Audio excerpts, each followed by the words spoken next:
Lord of Mystery, The Undead Don't Die from Passing Fire by author Ni Di Xun Zong. Chapter 201-215. Welcome to Fanfic Audiobook, your go-to place for immersive audiobooks. If you enjoy the content, don't forget to like the video and subscribe to our channel for more amazing stories. And those who want to support me, I have a Patreon channel, get early access to video on Patreon. Chapter 201, Zero Reliability. January 12, Wednesday. When Ember arrived at the platform of Constant Station, he found the tracks in front of the platform empty. The special train that should have been parked there was gone. Executor Awakens, who was also waiting on the platform, walked up and greeted him with a smile. "Good morning. The special train is still being prepared. It will probably be a while." Ember nodded slightly, indicating understanding, then glanced at the large force behind Executor Awakens, hinting, "I remember you didn't have this many people when you came." When they departed from Backland, including Executor Awakens, there were only 2 mechanical heart teams, totaling 8 people. Now, the entire platform was almost full, with at least 100 people as far as the eye could see. From their uniform attire, it was clear they were all members of the Mechanical Heart, led by Bruce, who had come to greet Executor Awakens yesterday. Executor Awakens was not surprised by his question and simply explained, "They are all Mechanical Heart members from various churches across the country, gathered in Constant in advance to take this special train with us to Trier. After all, it's a rare opportunity, it's impossible for only a few of us to go." Pausing for a second, Executor Awakens added half-jokingly, "You might not believe it, but although I am a follower of the Steam Church, I have never been to Trier, or even the Intis Republic. I heard it's quite open there, and I feel it would suit me well." Audrey looked at Executor Awakens with some surprise. While the number of scandalous rumors in Trier was indeed much higher than in Backland, and the enthusiasm and openness of the Intis people were well known throughout the North Continent, in Audrey's impression, Executor Awakens didn't seem like that kind of person. This wasn't because Audrey knew Executor Awakens deeply, but simply a conclusion drawn from a simple comparison. For example, it wasn't strange that the Mechanical Heart members behind Executor Awakens occasionally stole glances at Audrey out of the corner of their eyes. Audrey was long accustomed to this, many people did this whenever she appeared in public. But Executor Awakens was the opposite, his gaze hardly ever landed on Audrey. Even when it occasionally swept over her, his eyes were calm, neither enthusiastic nor eager. Audrey even felt that Executor Awakens looked at Ember more often than he looked at her. And the way he looked at Ember always gave Audrey an indescribably strange feeling. Audrey was somewhat suspicious and was about to quietly ask Ember, but he suddenly grabbed her hand and pulled her away from the crowd. Audrey was a little surprised but didn't resist, obediently letting him lead her away. Her personal maid, Annie, saw this scene and looked like she wanted to say something, but ultimately chose to ignore it, pretending she saw nothing. Meanwhile, Audrey also noticed the various gazes cast from behind. Most were envious and jealous, coming from the ordinary young members of the Mechanical Heart.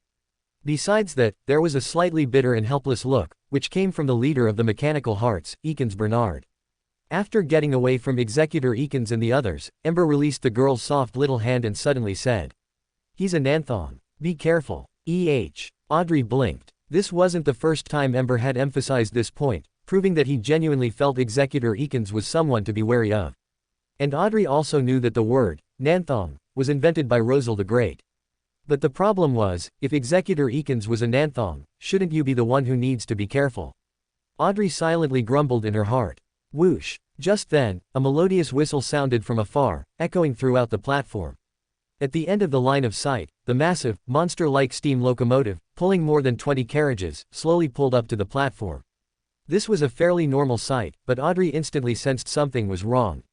Their location was directly in the direction the special train was coming from, allowing them to see its full appearance, from the locomotive head all the way to the tail. At the rear of the train, 3 carriages were connected that were completely different from the 20-plus carriages in front. The sides of the other carriages had more or less many windows, but only these 3 carriages had no windows on their outer walls. The entire carriages seemed seamless, completely wrapped in thick metal armor, airtight. Audrey couldn't even see any trace of doors on the carriages. Audrey was certain that these 3 carriages were not there when they departed from Backland, because the special train had only 24 carriages then, but now there were 27. And they hadn't stopped anywhere in between, so these 3 carriages could only have been added during the preparation, after arriving in Constant. The special nature of these 3 carriages was almost immediately apparent, they must be carrying something very important. Sealed artifact. Audrey immediately guessed the answer. Only a sealed artifact would be worth so much attention from the steam church. And this was at least a grade 1 or higher sealed artifact, extremely powerful but also very dangerous, which was why a special carriage was needed. "They're here." Executor Eakins' expression turned serious. He called out in a low voice, "Bruce, you take." He had just spoken when he suddenly realized something was wrong. He subconsciously turned his head, only to find that Bruce, who had been standing beside him, had already disappeared. Executor Eakins abruptly turned his head to the left and found that Bruce had appeared more than 10 meters away at some point, and was now waving awkwardly at him as a greeting. Executor Eakins' face was full of black lines. How could he not know what the other party was worried about? It's true that he's a Nanthong, but he's not blind. Why would he fancy someone crooked and ugly like you, Bruce? Meanwhile, Ember and Audrey had already boarded the special train and returned to their compartment. Audrey lowered her voice and asked, "Ember, did you notice?" "Yes." Ember nodded slightly and said slowly, "Don't worry about what's inside. It has nothing to do with us."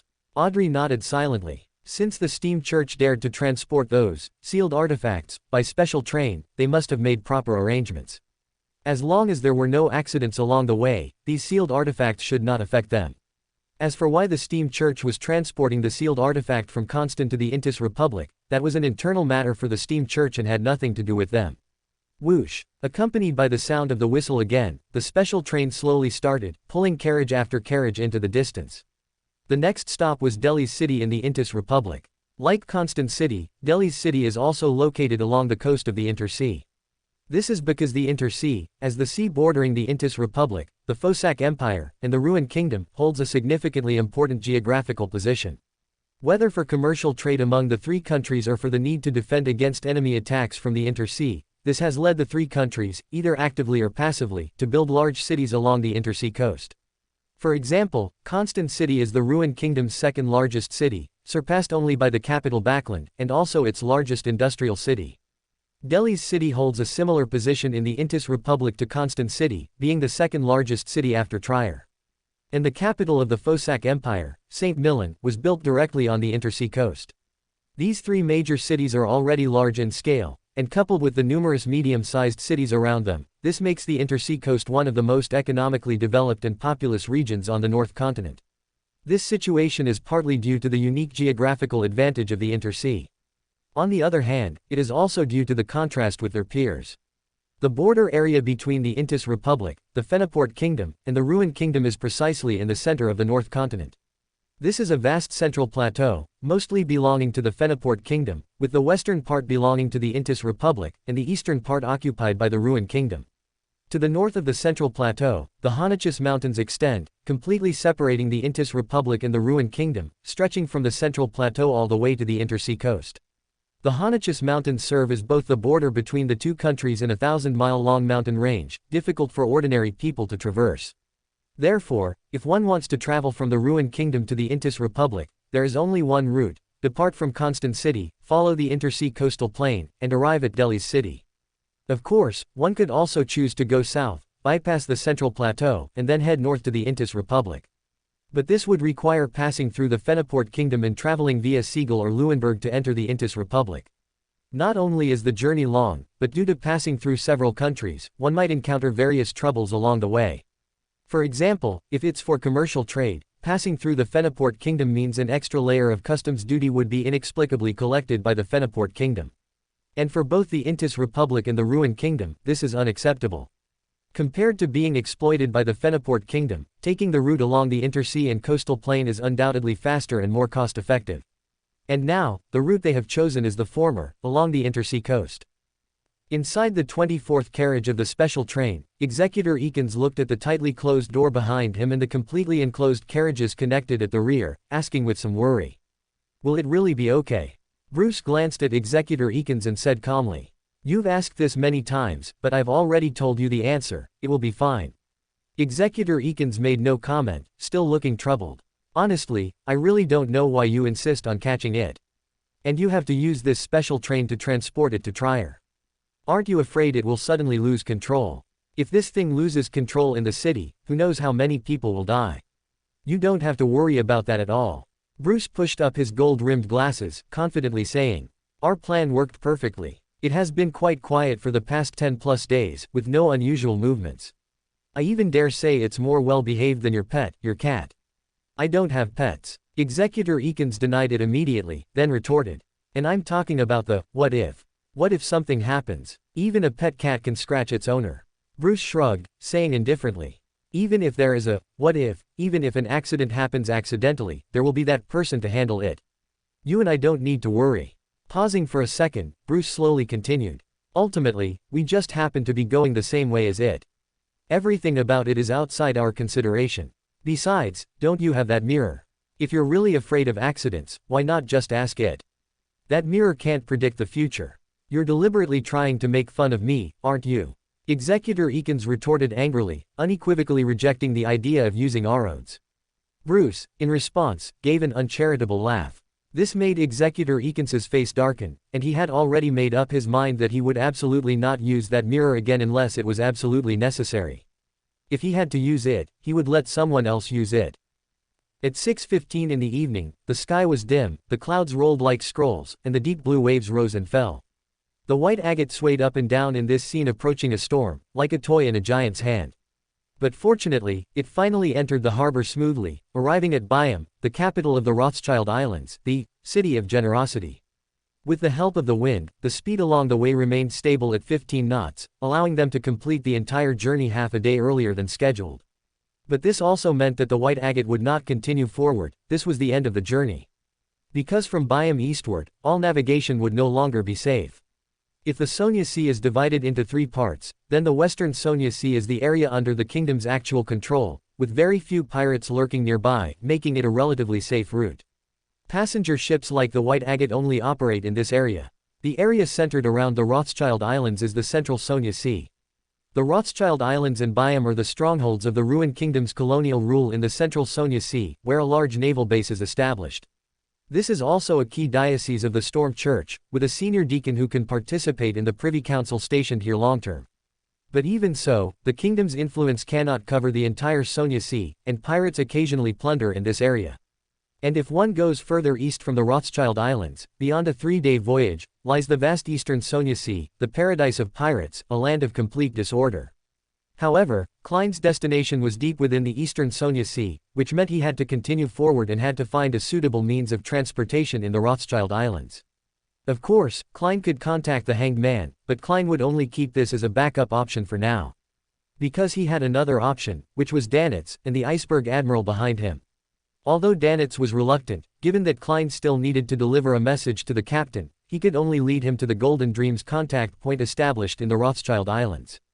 Danitz went to a row of houses near the dock warehouse, knocked on the door, 3 long knocks followed by 3 short ones, very rhythmically.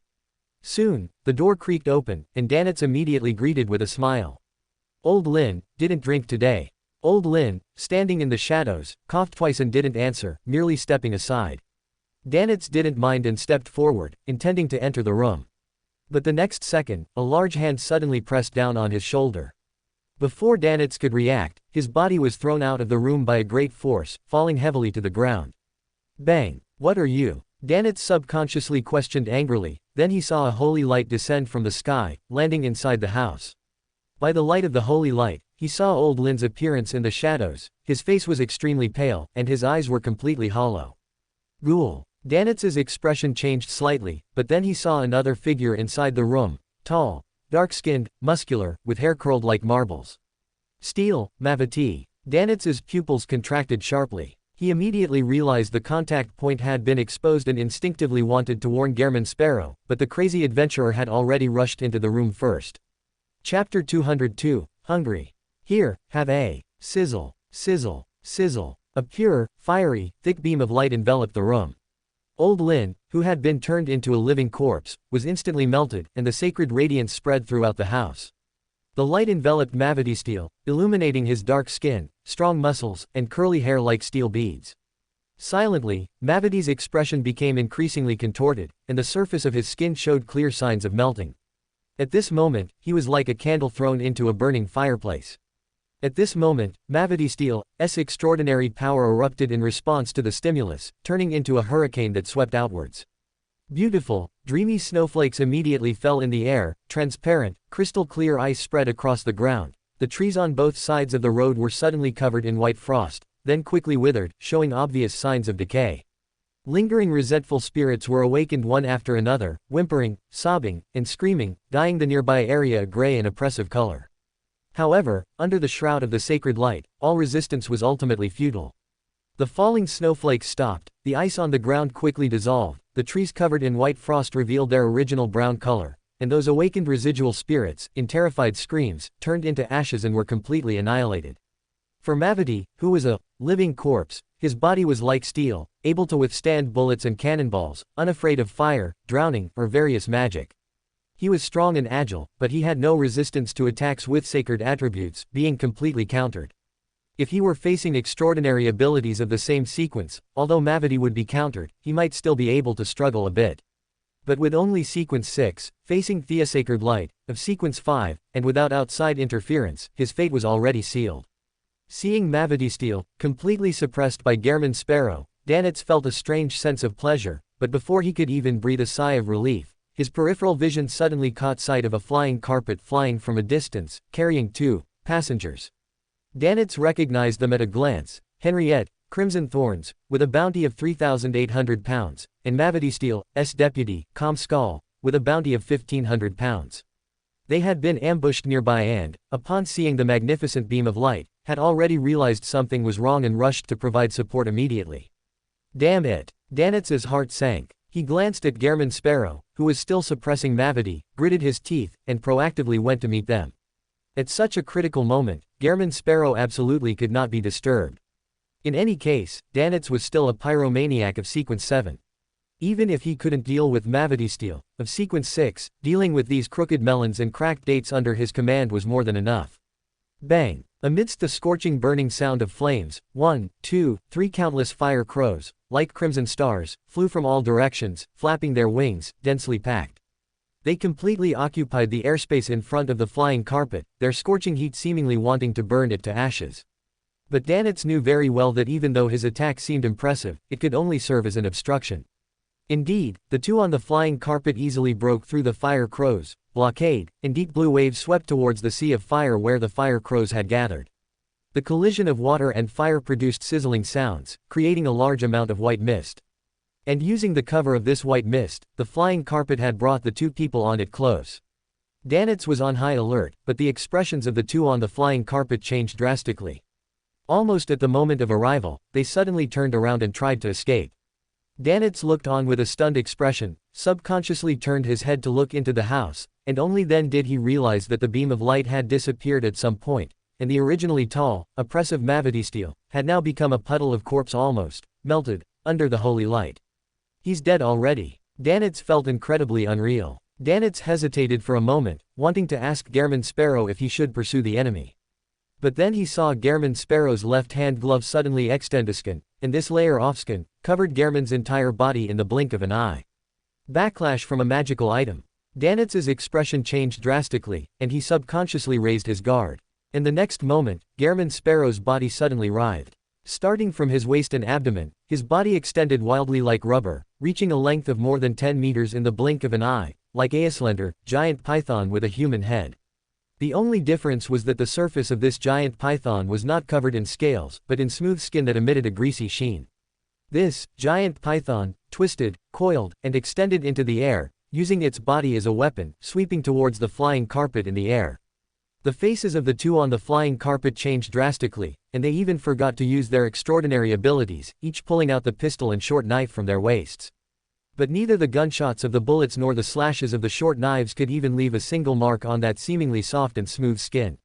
Bang! The flying carpet was swept by the slender, giant python, losing control completely under the heavy blow and falling to the ground like a kite with a broken string. And the 2 people on the flying carpet also fell out heavily, even happening to fall right in front of Danitz. Startled, Danitz subconsciously threw the compressed, blazing white fireball in his hand. Boom! Amidst the violent explosion, flesh and severed limbs entwined with flames splattered everywhere, and the 2 people enveloped within were already dead beyond dead. But Danitz felt no joy, instead looking at the giant python that had turned around and was hanging down from midair with extreme nervousness. Compared to the killed Mavati Steel, the now out of control Gehrman Sparrow terrified him even more. A strange feeling, Klein hung down from midair, looking down at Danitz. Although his body had mutated, his consciousness was incredibly clear. Klein could clearly perceive the state of his body, with no signs of losing control, even though he himself found the body that had extended over 10 meters somewhat unbelievable, and even a little disgusting. This was undoubtedly an ability obtained by creeping hunger after devouring Bishop Miller, although Klein did not know the principle behind it. But Klein also knew that now was not the time to delve into the principle. This was Byam, the center of the kingdom's colonial rule. Patrolling troops and extraordinary would arrive at any time, and they had to leave as soon as possible. Klein decisively communicated with creeping hunger, and his body quickly retracted to its original form, returning to the normal height of German Sparrow. Klein picked up Mavadistel's corpse in the house and asked indifferently. "We should go." Danitz awoke from his daze, hearing the whistle sounding in the distance, and knowing that the Punishers would arrive soon, his heart immediately tightened, and he quickly said, "There's a tunnel in Old Lin's house, let's go through the tunnel." January 13th, late night. A steel beast spewing white steam sped along the railway tracks, dragging heavy carriages. The special train that departed from Constant in the morning had already entered Civilis Shire in the afternoon, and now it had reached the vicinity of the border of the ruined kingdom. Through the train window, one could already see the towering mountains in the distance, which were the Honachus Mountains, also the border between the ruined kingdom and the Intis Republic. And this also meant that they would leave the ruined kingdom tonight and enter the Intis Republic. Honachus. Audrey sat on the aisle seat, looking at the towering mountains faintly visible under the crimson moonlight outside the window, and softly repeated what she had read in a book.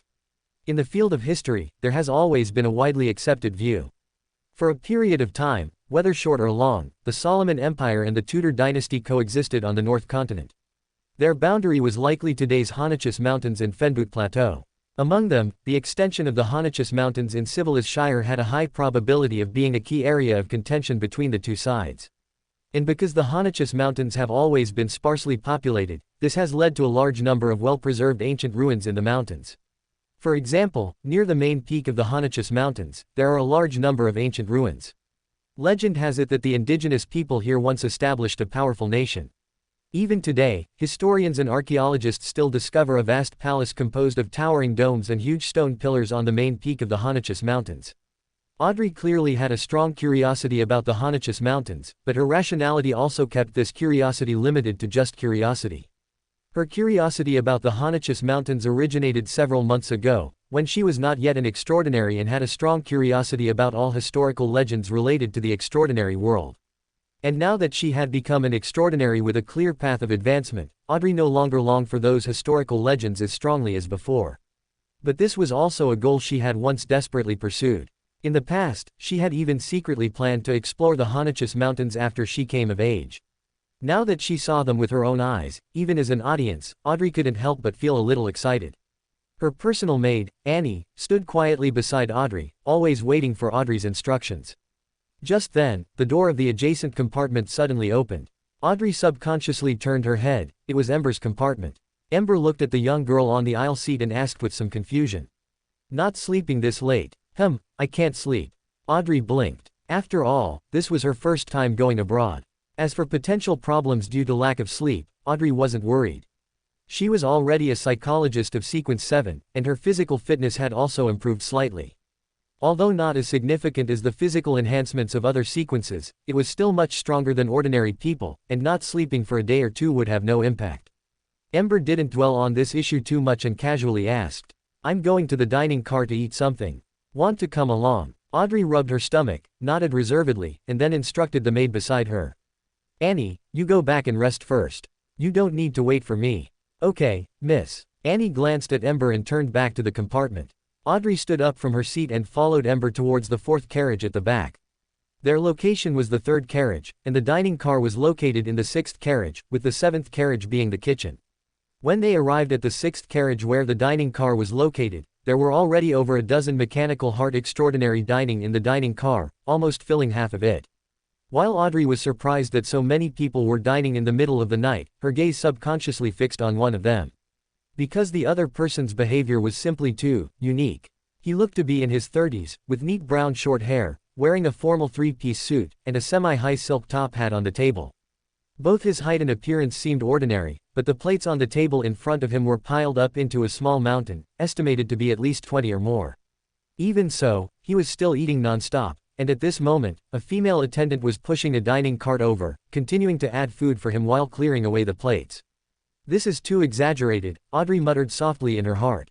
Although she had seen many exaggerated abilities of extraordinary, being able to eat this much was truly the first time she had seen it.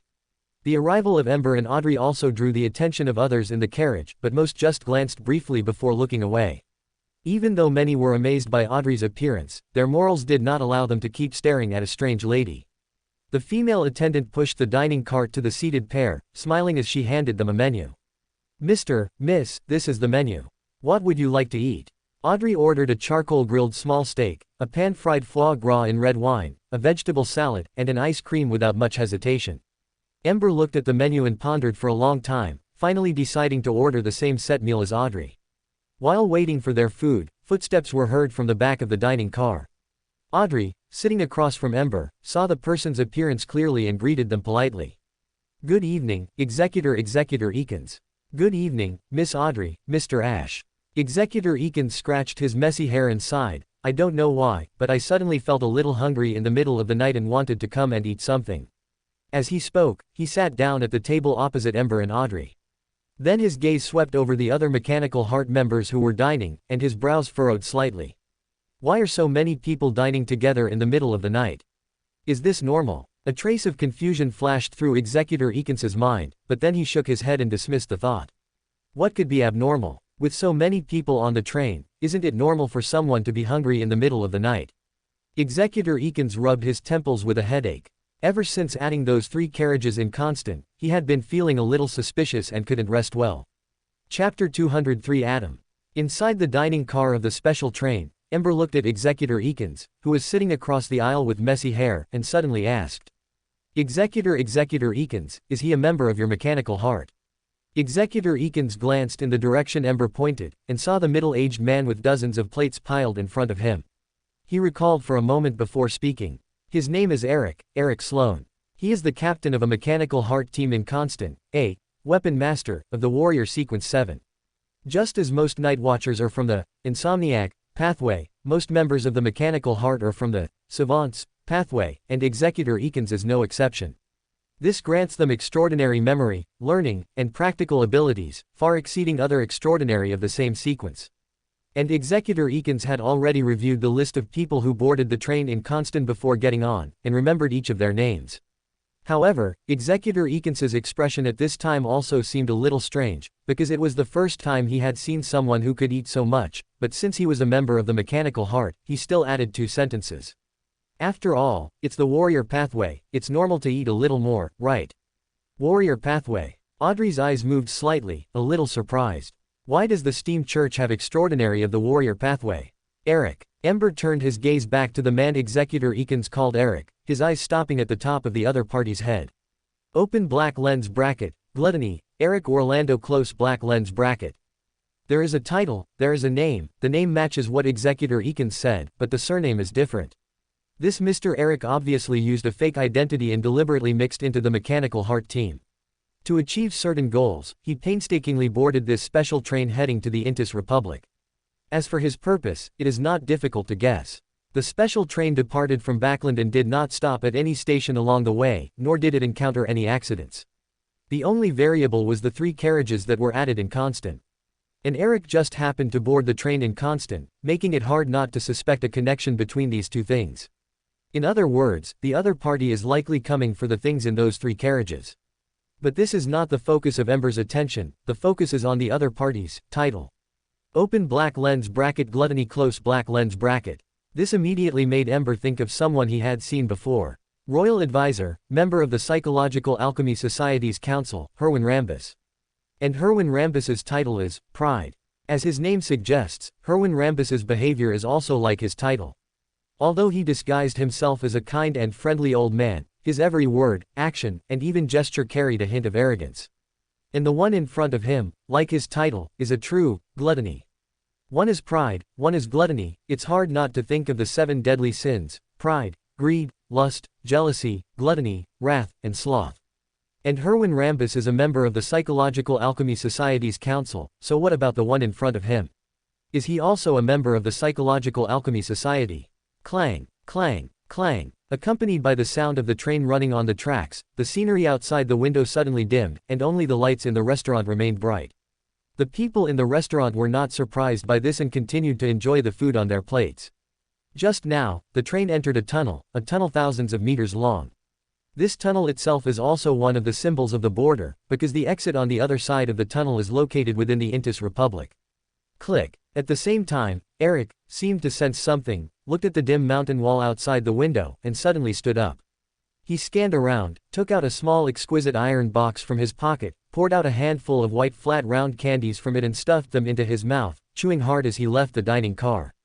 Ember watched Eric leave without any intention of stopping him, but suddenly asked, Executor Eakins, what's in those 3 carriages? Executor Eakins, who had just picked up his knife and fork and was about to enjoy his meal, froze and coughed dryly. It's not convenient to tell you, please forgive me. He was not surprised that the other party noticed those 3 carriages, but it did not mean that he had to reveal everything. It's okay. Ember's eyes were extremely calm, and his tone was frank. I actually don't care what's inside, but I think there should be some people who are very interested in what's inside. Executor Eakins heard Ember's hint and frowned, asking, What did you find? This train is a special train of the Steam Church, and most of the passengers are members of the Mechanical Heart, while the attendants and conductor are also followers of the Steam Church. In contrast, Ember and the others are the only outsiders. Ember hinted, Mr. Eric, don't you think he's very abnormal? He just eats a little more. Perhaps. Executor Eakins's eyebrows were tightly furrowed, almost forming a frown. He didn't think there was anything wrong with Eric, but Ember's words made it hard not to suspect him. In the Great Purge of Backland a few months ago, he had personally seen Ember standing with the Archbishop of the 3 great churches, which meant that Ember was also very likely a demigod. And a hint from a demigod, Executor Eakins naturally dared not ignore. After hesitating for a long time, Executor Eakins looked at the steak on the plate that was emitting a charming aroma and sighed deeply. He slowly stood up and chased in the direction Eric had left. Was I discovered? Eric walked in the aisle of the carriage, muttering in a low voice. Shouldn't be, right. A group of low and mid-sequence extraordinary, it's impossible to see through my disguise. And this identity of mine is genuine, registered with the Steam Church. Isn't it just eating a little more? Why would they suspect me? The more Eric thought about it, the more confident he became, and finally nodded silently. That's right, his identity can definitely not be discovered. Thinking this, Eric's mood immediately became much happier. He walked straight through the door at the end of the carriage and entered a city. As if it had been waiting for a long time, a large carriage slowly approached. The coachman was an ordinary middle-aged man wearing an old top hat and a dark jacket. Eric skillfully boarded the carriage and sat on the right side row of seats. The carriage door closed automatically, and the carriage slowly started. Eric looked out the window. In the city, there were magnificent buildings with a strong sense of mystery and darkness, and gentlemen in top hats and trench coats and women in complicated and dark dresses walked around. His gaze swept over a gentleman beside the carriage. The other party had short black hair on his face and sharp canine teeth in his mouth. This was a werewolf. Eric had long been accustomed to this, even though he was amazed by its magic every time he entered this city. This is Eden, the city in everyone's heart. Where there are people, there it is. Among the pedestrians, in addition to werewolves, there were upright walking bears, lazy cats, strange people with faces like colorful spiders, giant rats with red eyes, pythons sticking out their tongues, and certain canine creatures that examined every passerby with eyes full of mating desire. They wore top hats and trench coats, or exquisite and complicated dark long dresses, trying their best to imitate humans in every detail, but they could not make themselves truly like people. In psychology, they are called beast desires. The carriage traveled under the dim night, passing between these pedestrians and various Gothic buildings, and soon arrived at a church in the center of the city. This church was over 80 meters high, supported by black giant pillars, each of which was inlaid with a certain number of skulls. Some came from humans, some from different creatures, but they all pointed their empty eyes downwards, as if watching every living being entering the church. Like most buildings here, every detail of this church was exquisite, but the elements that made them up were biased towards nightmares, horror, terror, and mystery. Getting off the carriage and entering through the main door, what appeared before their eyes was a magnificent but empty hall. In the depths of the hall stood a huge cross, around which was entwined a statue of a gray-white dragon. Unlike ordinary churches, there were no rows of seats for believers to pray, nor was there a place to place candle holders. Only in front of the dragon statue was a small long table placed, with 5 chairs on each side, and the head and bottom were empty. On the right side of the long table sat a tall and straight mister, whose face was covered with a gray-white, rather ethereal, and unusually cold mask. The eyes, ears, mouth, and nose of the mask were all somewhat distorted, and it had an inherent gloomy temperament, looking like a human face distorted by jealousy. Its name was Jealousy. At some point, Eric's face also had an extra mask. The mouth of this mask was wide open, reaching near the ears, and it was always open, as if to swallow everything the 2 eyes saw. Its name was Gluttony. Eric pulled out a chair and sat down. A 7-minute cooked steak smeared with black pepper sauce suddenly materialized in front of him. It landed on a porcelain plate, emitting a little heat. Eric picked up a knife and fork to cut the steak, revealing the side with residual myoglobin inside, and enjoyed the food as if no one else was there. And at this moment, a gentle voice sounded in both of their ears at the same time. Now that everyone is here, let's begin. Eric did not look up, but only glanced at the head of the long table with his peripheral vision. The previously empty seat was now occupied by a man in a black wheelchair. He was different from everyone else here because he wasn't wearing a mask. His face was abnormally pale, his light yellow eyebrows were long, his hair was neatly combed back, and there were some wrinkles on his forehead. Gluttony was still stuffing steak into his mouth, while Jealousy looked at the man at the head of the table and asked in a deep voice, "Mr. Delrau, or only the 3 of us for this operation?" The man called Delrau, sitting in a black wheelchair, smiled. "To be precise, there are only the 2 of you."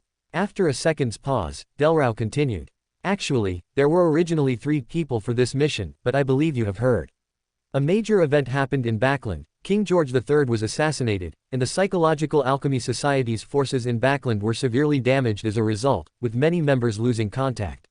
Even our committee member Mr. Pride was unfortunately affected and has been missing for a long time. And besides that, Miss Lust is in Trier, the capital of Intis, Mrs. Greed is in St. Millen, the capital of Fersac, and Mrs. Sloth is in Finepotter City. For this upcoming operation, they cannot provide timely assistance. After all, we are not extraordinary of the door pathway, nor do we have any magical items in this regard." Miss Lust, Gluttony, Eric suddenly looked up and said in surprise, "Isn't it Mr. Lust? Has there been a change?" After speaking, without waiting for Delrau to answer, Eric stuffed another piece of steak into his mouth, swallowing it while regretting, "Too bad, I originally felt that I got along with him quite well." Jealousy frowned tightly and said in a deep voice, "If there are only 2 people, this mission is too dangerous." Delrau smiled. "But the reward is just as generous, isn't it? Your masks are the advance payment, which is enough to give you far greater authority than other committee members, and the masks themselves can greatly enhance your strength." Gluttony said indistinctly, "But it will also bring great side effects.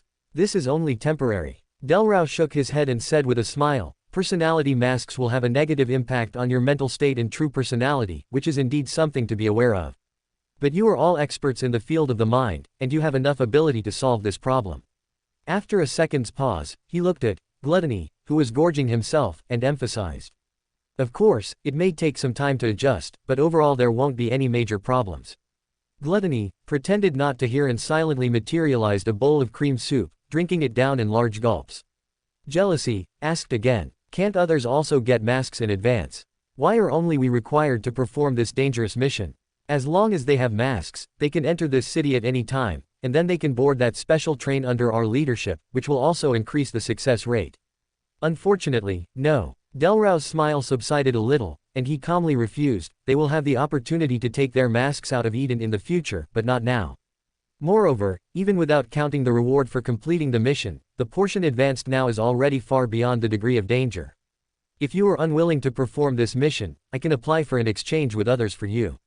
As soon as the words fell, Jealousy immediately fell silent, while Gluttony continued to drink the seemingly endless bowl of cream soup regardless. Seeing that the 2 no longer objected, Delrau nodded gently and added, "If you encounter an accident and cannot solve it on your own, you can try to say a name, and this will save you." "What name?" Gluttony's eyes moved slightly, and he suddenly put down the bowl. Delrau's expression immediately became serious.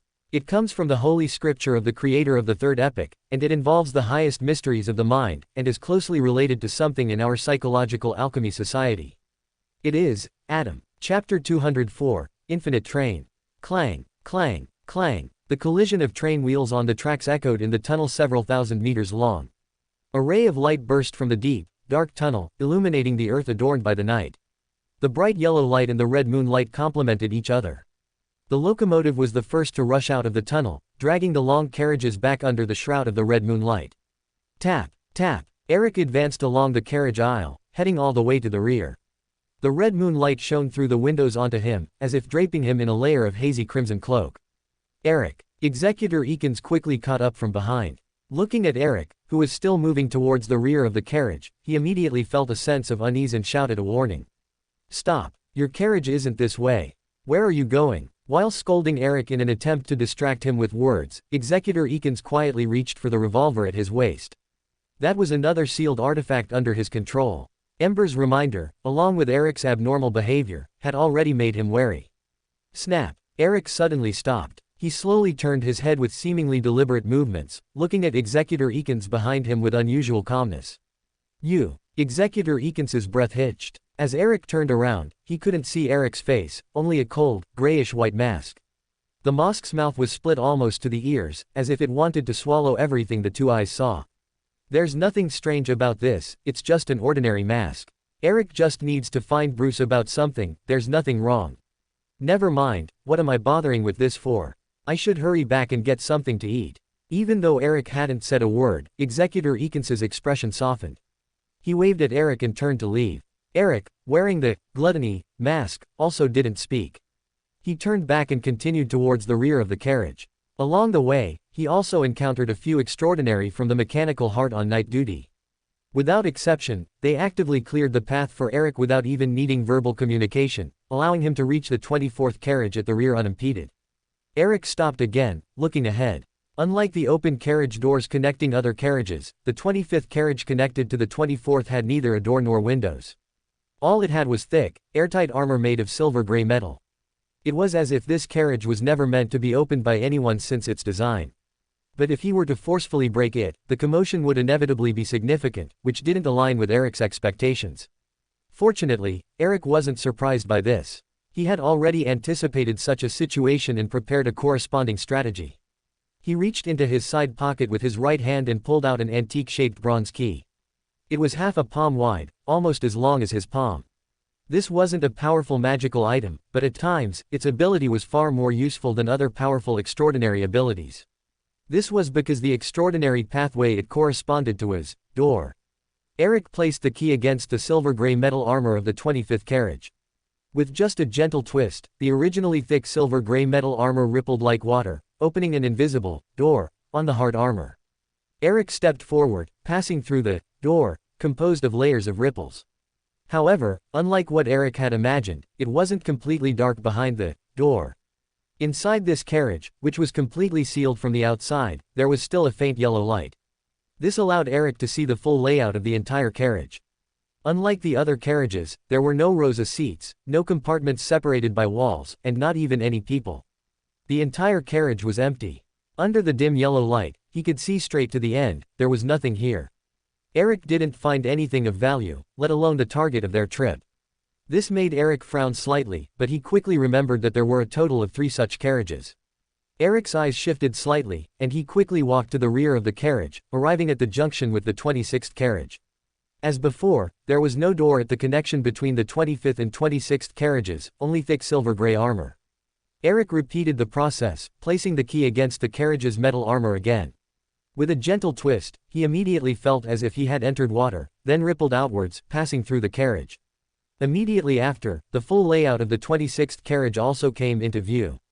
Just like the 25th carriage, there were no seats or compartments here, and nothing was in the empty space. Eric's expression changed slightly. He finally realized the problem and quickly rushed towards the final 27th carriage, which was also the last carriage. Without surprise, Eric easily passed through the thick armor and entered the 27th carriage. And like the 2 carriages he had passed through before, this place was also empty, with nothing inside. Eric's expression was uncertain. He came to the rear of the 27th carriage again and placed the key against the armored wall. Theoretically, this was already the 27th carriage, and also the last carriage.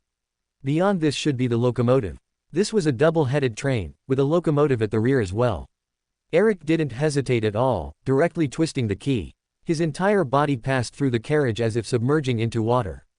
However, what came into view was not the locomotive he had imagined, but a silver-gray carriage exactly the same as the 3 carriages he had passed through earlier. The dim yellow light illuminated the thick silver-gray armor. Inside the carriage, there were neither seats nor compartments, it was so empty he could see straight to the end. Yet, this empty environment made Eric, a saint, feel as if he had fallen into the abyss, his body turning cold.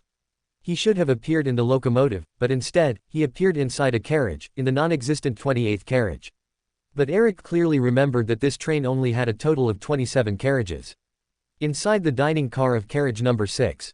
Audrey was elegantly cutting her steak, but her peripheral vision suddenly caught sight of Executor Eakins walking from the opposite carriage. "Good evening, Miss Audrey." Executor Eakins noticed Audrey's gaze, smiled, and nodded slightly. At the same time, he sat back in the seat across the aisle, casually put a piece of steak in his mouth, and chewed with considerable enjoyment. A hint of doubt flashed in Audrey's eyes, and she asked cautiously, "Mr. Executor Eakins, have you confirmed the identity of that Mr. Eric?" "Of course." Executor Eakins mumbled his reply while chewing his steak. "Eric's identity is completely fine. You must be overthinking things. Those who are qualified to board this train and go on a pilgrimage to Trier are all loyal believers of the steam church, there won't be any problems."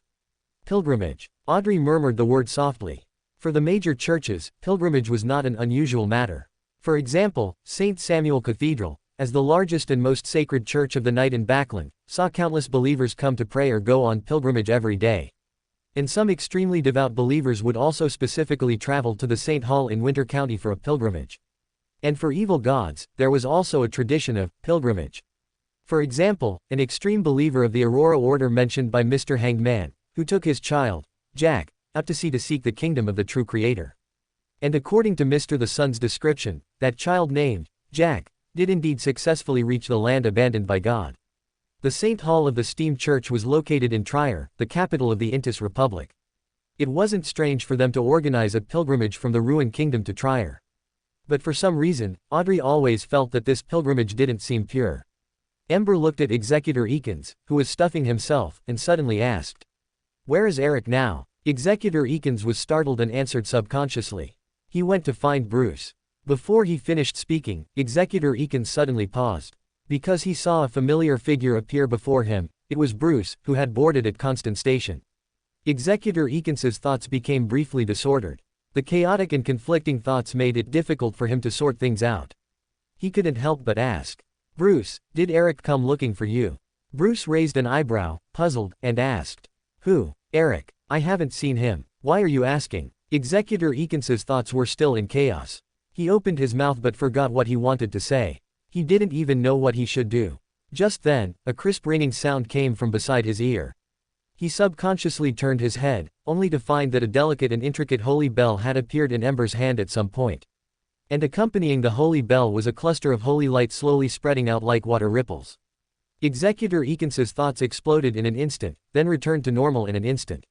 His brain resumed functioning, but his expression also changed dramatically in that moment. "Something's wrong." Executor Eakins quickly searched for relevant information in his mind and said in a deep voice, "A high-sequence extraordinary from the spectator pathway has infiltrated the special train. Their target is very likely the things inside the carriages." He had previously clashed with a dream weaver from the spectator pathway at Sequence 5.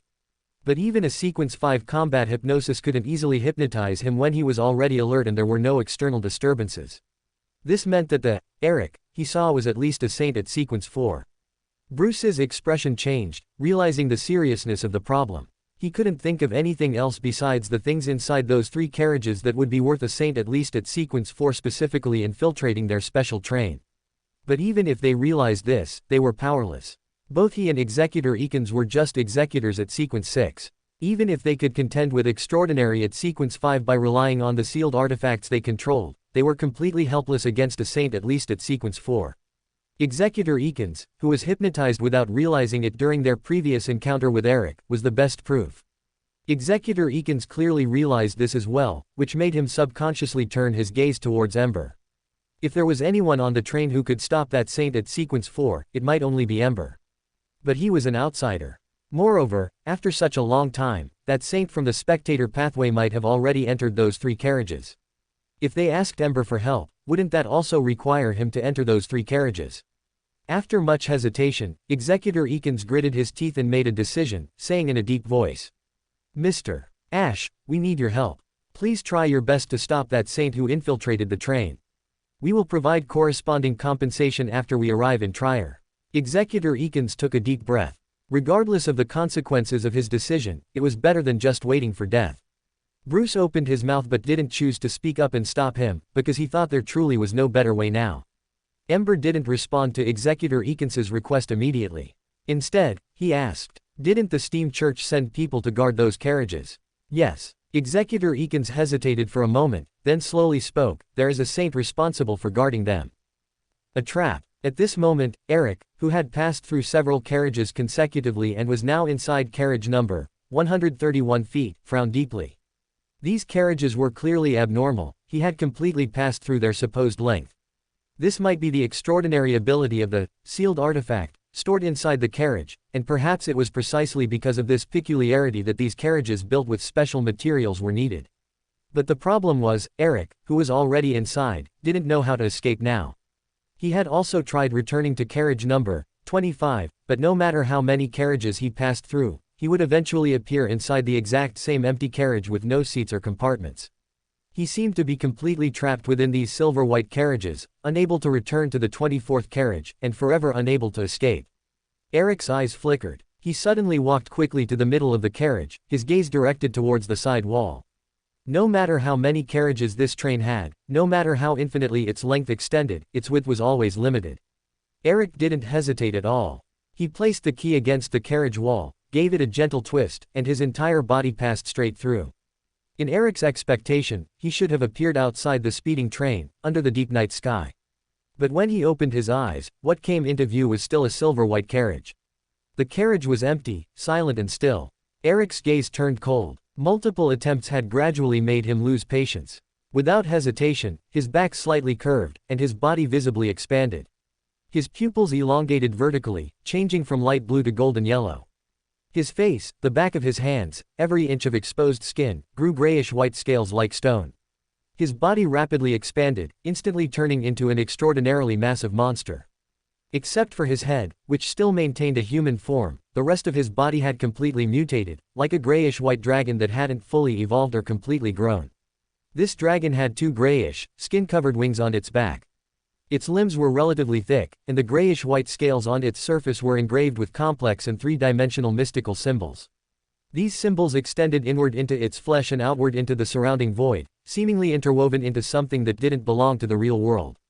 Just seeing them could cause mental derangement, twisted thoughts, and the spiritual body to be tainted with various seemingly heartfelt notions, making one want to tear or destroy themselves.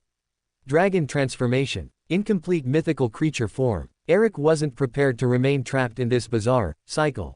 He planned to break the situation by force. There was nothing that a mythical form couldn't solve. Chapter 205, That's Enough. Starting from Sequence 4, an extraordinary can already be called a demigod. Because the moment they step into Sequence 4, they have already gained divinity. And their essence has also changed, no longer purely human, but a mythical creature that is half human, half god. However, as long as they haven't reached Sequence 2, the mythical creature form of a demigod is incomplete.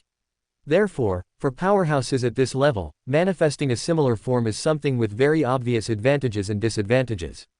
On one hand, it can bring a great improvement in their own strength and level, while on the other hand, it comes with intense madness and a tendency towards losing control, posing a considerable test to their sanity, and is difficult to control for those whose will is not extremely firm. Therefore, for most saint of other pathways, transforming into an incomplete mythical creature form often means losing control. Thus, most saint will only consider completely transforming into an incomplete mythical creature when forced into a desperate situation, rather than just transforming a certain part of their body. This, for them, is also an act of dancing on a knife's edge, and it is very easy to lose control as a result, requiring extreme caution. But for saint of the audience pathway, they are the most special among all pathways. Firstly, they can temporarily transform into an incomplete mythical creature form by continuously layering correct psychological hints. Secondly, they also have special healing methods targeting the spirit and mind, which can ensure no hidden dangers are left afterward. This means that saint of the audience pathway can completely use the mythical form as a regular combat method, thus changing the weak performance of low sequence extraordinary in the audience pathway during combat, gaining a certain advantage in battles against Saint of the same level. Eric scanned the entire carriage from above, his gaze turning cold.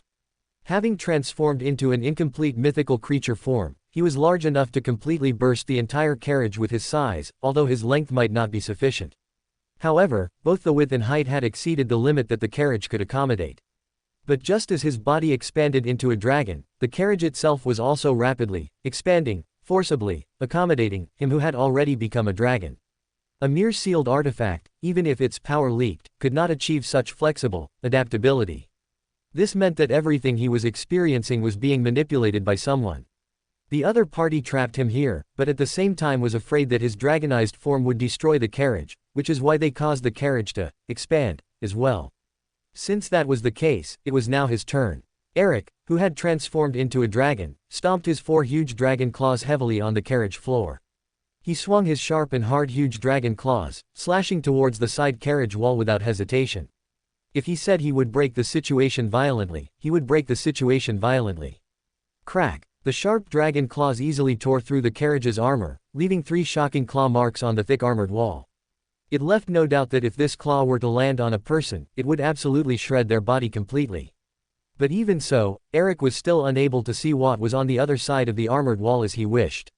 Even though the claw marks were already 1 meter deep, and from the outside, the armor of this carriage was definitely no more than half a meter thick. But upon seeing this, Eric was not discouraged in the slightest. Instead, he swung his sharp dragon claws again without hesitation. If once wasn't enough, he'd do it twice. Having transformed into an incomplete mythical creature form, he had enough energy to cause destruction. But just then, Eric suddenly heard a heavy grinding sound. He cast his gaze towards the end of the carriage. At the location of the seamless armor, a door had appeared at some point. Amidst the sound of gears meshing, the door was slowly opened, and a figure appeared before Eric.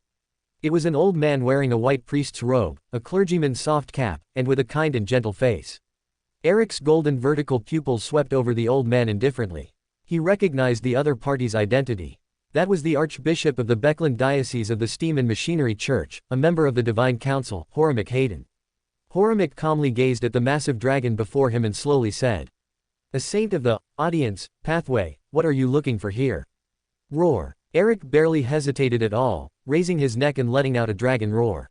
Within the bell-like dragon roar, invisible waves were hidden, seeming to come from reality yet also originating from the illusory. They carried certain wills, sweeping out in all directions, stirring up a terrifying mental storm in the sea of collective subconsciousness. Mind deprivation, or it could be called by a more ancient and fitting term, dragon might. Taking advantage of the opportunity for the dragon might to sweep the surroundings, Eric's will combined with his thoughts, transforming into one illusory figure after another, quickly approaching Horamic from the sea of collective subconsciousness, which was invisible to most extraordinary. As long as he could land on the opponent's island of consciousness, as long as he could open the door to the opponent's mind-body, the advantage would be firmly locked on his side. The terrifying storm stirred up by the surrounding sea of collective subconsciousness battered Horamic's island of consciousness again and again, while Eric also took the opportunity to quietly approach, attempting to land on the island. However, just as he manifested the gray-white steps and was about to enter the island, the originally silent island suddenly changed. Massive reinforced concrete buildings rose from the ground one after another, transforming into huge steel fortresses. The walls around the fortresses were covered with dense firing ports, from which countless thick black cannon barrels and muzzles extended. They were arranged like pieces on the vast chessboard of the starry sky, like silent steel warrior, guarding Horamic's island of consciousness in the spiritual world. And deep within the spiritual island, a building far larger and taller than the other steel fortresses also activated, producing countless steel puppets made of hard metal from its assembly line. The moment they were produced, red light already appeared in their eyes, and they quickly entered combat. They orderly entered those steel fortresses, controlling the cannons and machine guns placed within the firing ports.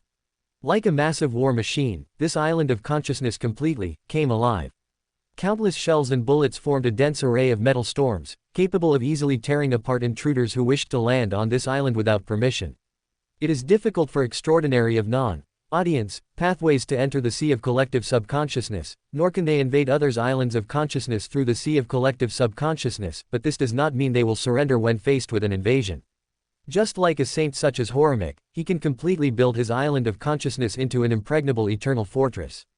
And just as Eric in the sea of subconsciousness encountered setbacks, Horamek in reality was not idle either.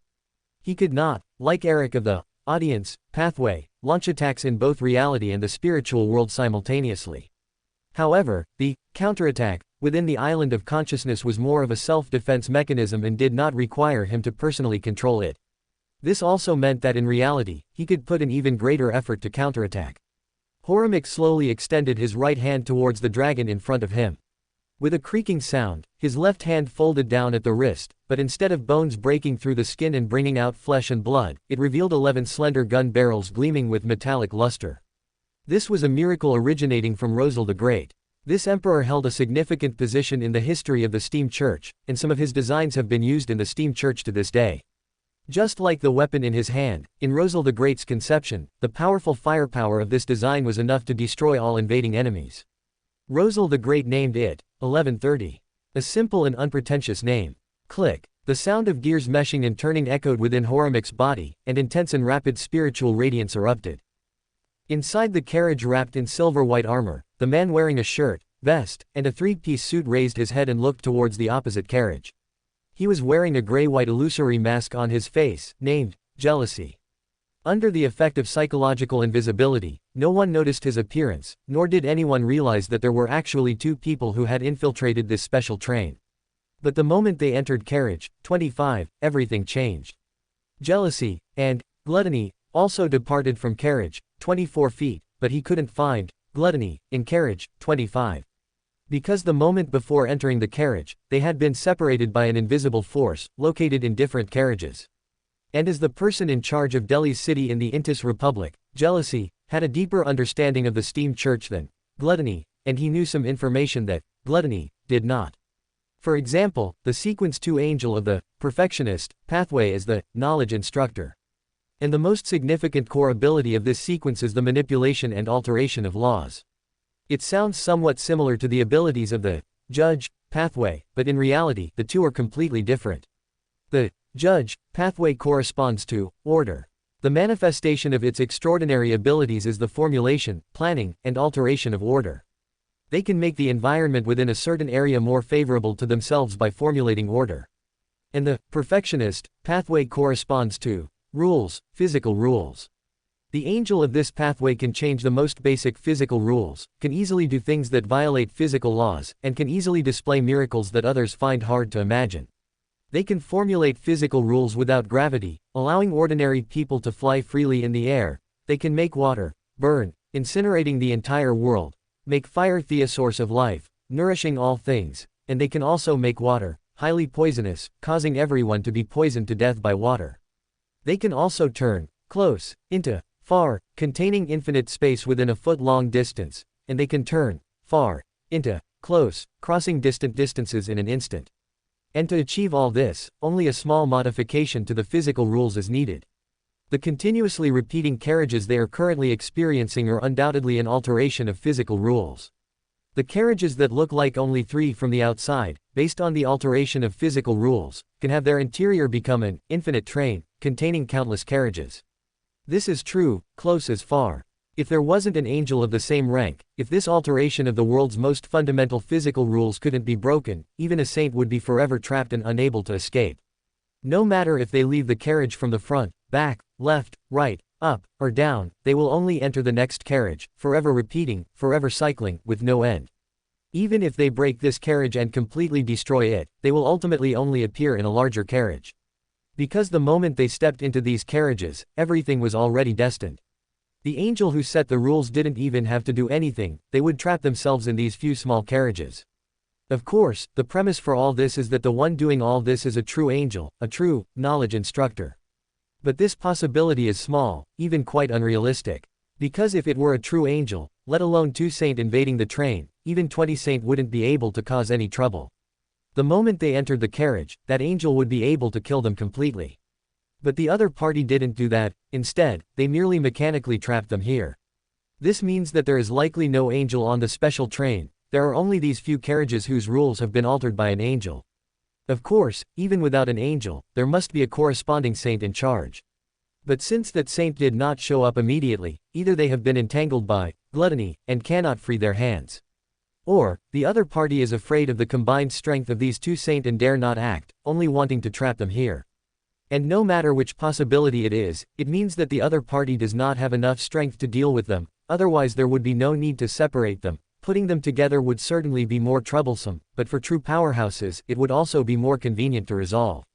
In other words, the advantage is mine. Jealousy raised his head confidently, and just like gluttony, he also prepared to reveal his incomplete mythical form. Even though the physical rules of these carriages have been altered by an angel, it is not a true angel in charge after all, so it cannot achieve true infinity. Rather than being endlessly trapped within, it's better to destroy along the way. As long as enough destruction is done, this cycle can be broken. With a tearing sound, his white shirt, black vest, formal jacket, and straight-leg trousers were all torn, revealing the dragon scales underneath. In an instant, his body also rapidly expanded like the previous gluttony, transforming into a dragon covered in large gray-white scales. Roar! Jealousy let out a deafening roar. His sharp and pointed claws instantly tore through the carriage. Relying on the terrifying physical strength of a dragon, he forcibly crashed through the carriage's armor. And as he expected, outside the carriage was still another carriage, completely enveloping the carriage he had destroyed. But as long as the essence of the carriage hasn't changed, it won't be able to stop him sooner or later. Chapter 206. Garbage scraps, not even wanted by dogs. Bang! The silver-armored carriage was instantly smashed with a huge hole, the edge of which was covered with irregularly twisted sharp metal debris. A gray-white dragon with huge wings spread out crashed through the carriage and entered the adjacent, next carriage. Jealousy, who had transformed into a dragon, rampaged all the way. The hard and thick metal armor, which was enough to withstand direct artillery fire, could not even slow him down. By now, the carriage he had just smashed was already his unknown 1000th carriage. But even so, he was still firmly trapped in the carriage. Crashing through one carriage, the next carriage would always appear before his eyes. But Jealousy did not give up because of this. He firmly believed that the train's length had a limit. The dragon flapped his wings, directly cutting the carriage walls on both sides into irregularly shaped halves, and rushed towards the next carriage again. Bang! With a loud bang, the carriage was expectedly crashed through by the dragon, like a fragile piece of soft tofu. But this time, the previously unrestrained Jealousy suddenly stopped. However, his huge body and violent speed made him like a heavy truck in an emergency brake, crashing through more than a dozen carriages before barely stopping. Crack! Bang! Jealousy suddenly flicked his dragon tail, and the thick tail directly sent the side carriage flying. With enough space, Jealousy slowly turned around, his golden vertical pupils staring intently at the figure several hundred meters away, separated by more than a dozen carriages. After thousands of carriages, this was the first time he had seen a person. Undoubtedly, the other party was here to stop him. Jealousy's golden vertical pupils narrowed slightly. He stood there quietly, staring at ember outside a few carriages, seemingly doing nothing. But in fact, as soon as he discovered the other party, he had already split off one of his selves and invaded the surrounding subconscious sea. Under the same sequence, even if a saint from the audience pathway displayed an incomplete mythical creature form, they would definitely not be an opponent for a saint from the warrior pathway in close combat, and they might not even win against extraordinaries from other pathways. Because although the incomplete mythical creature form granted the saint of the audience pathway a powerful physique, they lacked sufficient combat knowledge. This was because until they became a demigod, saints of the audience pathway did not need to engage in close quarters combat with enemies. This resulted in them having powerful strength and physique, but their fighting style being nothing more than swinging claws and flicking tails, seemingly intensely physical. But in the eyes of other extraordinaries skilled in combat, their fighting was as ridiculous as a children's brawl at the village entrance. Therefore, unlike his colleagues, Jealousy always disdained using the incomplete mythical creature form to engage in close combat with the opponent, because for saints of the audience pathway, battles in the mental domain were what they excelled at. In Jealousy's view, using the incomplete mythical creature form to fight enemies in close combat was completely putting the cart before the horse, playing to one's weaknesses and avoiding one's strengths. In Jealousy's understanding, the only function of dragon transformation was to grant him powerful defense, allowing him not to worry about being easily ambushed by external enemies. It also gave him the ability to fly, enabling him to engage in skirmishes with the opponent in a relatively flexible posture. But no matter what, the mental domain was their main battlefield. Found you. Jealousy looked at the motionless figure standing in the distance, a cold, mocking smile curling up at the corner of his mouth. The calmness of the real world could not affect the turbulent waves stirred up by the subconscious sea. In the mental domain, jealousy had quickly approached the opponent's island of consciousness. The other party clearly had some combat experience in the mental world and had applied a certain degree of camouflage and defense to their island of consciousness. In the mental world, there existed the sky and the sea. The sky was the mapping of the spirit world on the mental level, so it was also called the spiritual sky. Below the spiritual sky, there was a vast expanse of lonely and silent gray haze. They obscured the view, allowing one to only see the vast and deep black outline of the subconscious and the illusory rippling ocean. Every drop of liquid there was like a ray of light and shadow, seeming to represent a point of consciousness, an imprint. This was the subconscious sea. In most people's island of consciousness was in the shape of an island, floating in the boundless subconscious sea. The island of consciousness was a symbolic representation of a person's consciousness. What was exposed above the sea level was the part one could perceive, while what was submerged by Thesia water was the deep-seated consciousness that was usually impossible to grasp or explore. Except for extraordinaries of the audience pathway, very few people could freely dive into the subconscious sea and use it for combat. But for extraordinaries above the saint level, although they could not enter the subconscious sea, they could manage and build their own island of consciousness to make it less susceptible to invasion. This kind of construction was usually related to the opponent's extraordinary abilities. For example, saints of the steam church liked to build their island of consciousness into a war fortress filled with powerful firepower, while extraordinaries of the storm church would fill their islands with strong winds and lightning.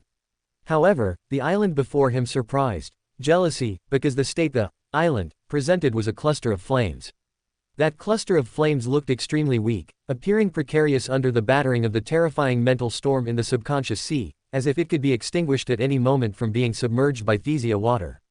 Jealousy had never seen an island with such a strange appearance and couldn't help but frown slightly.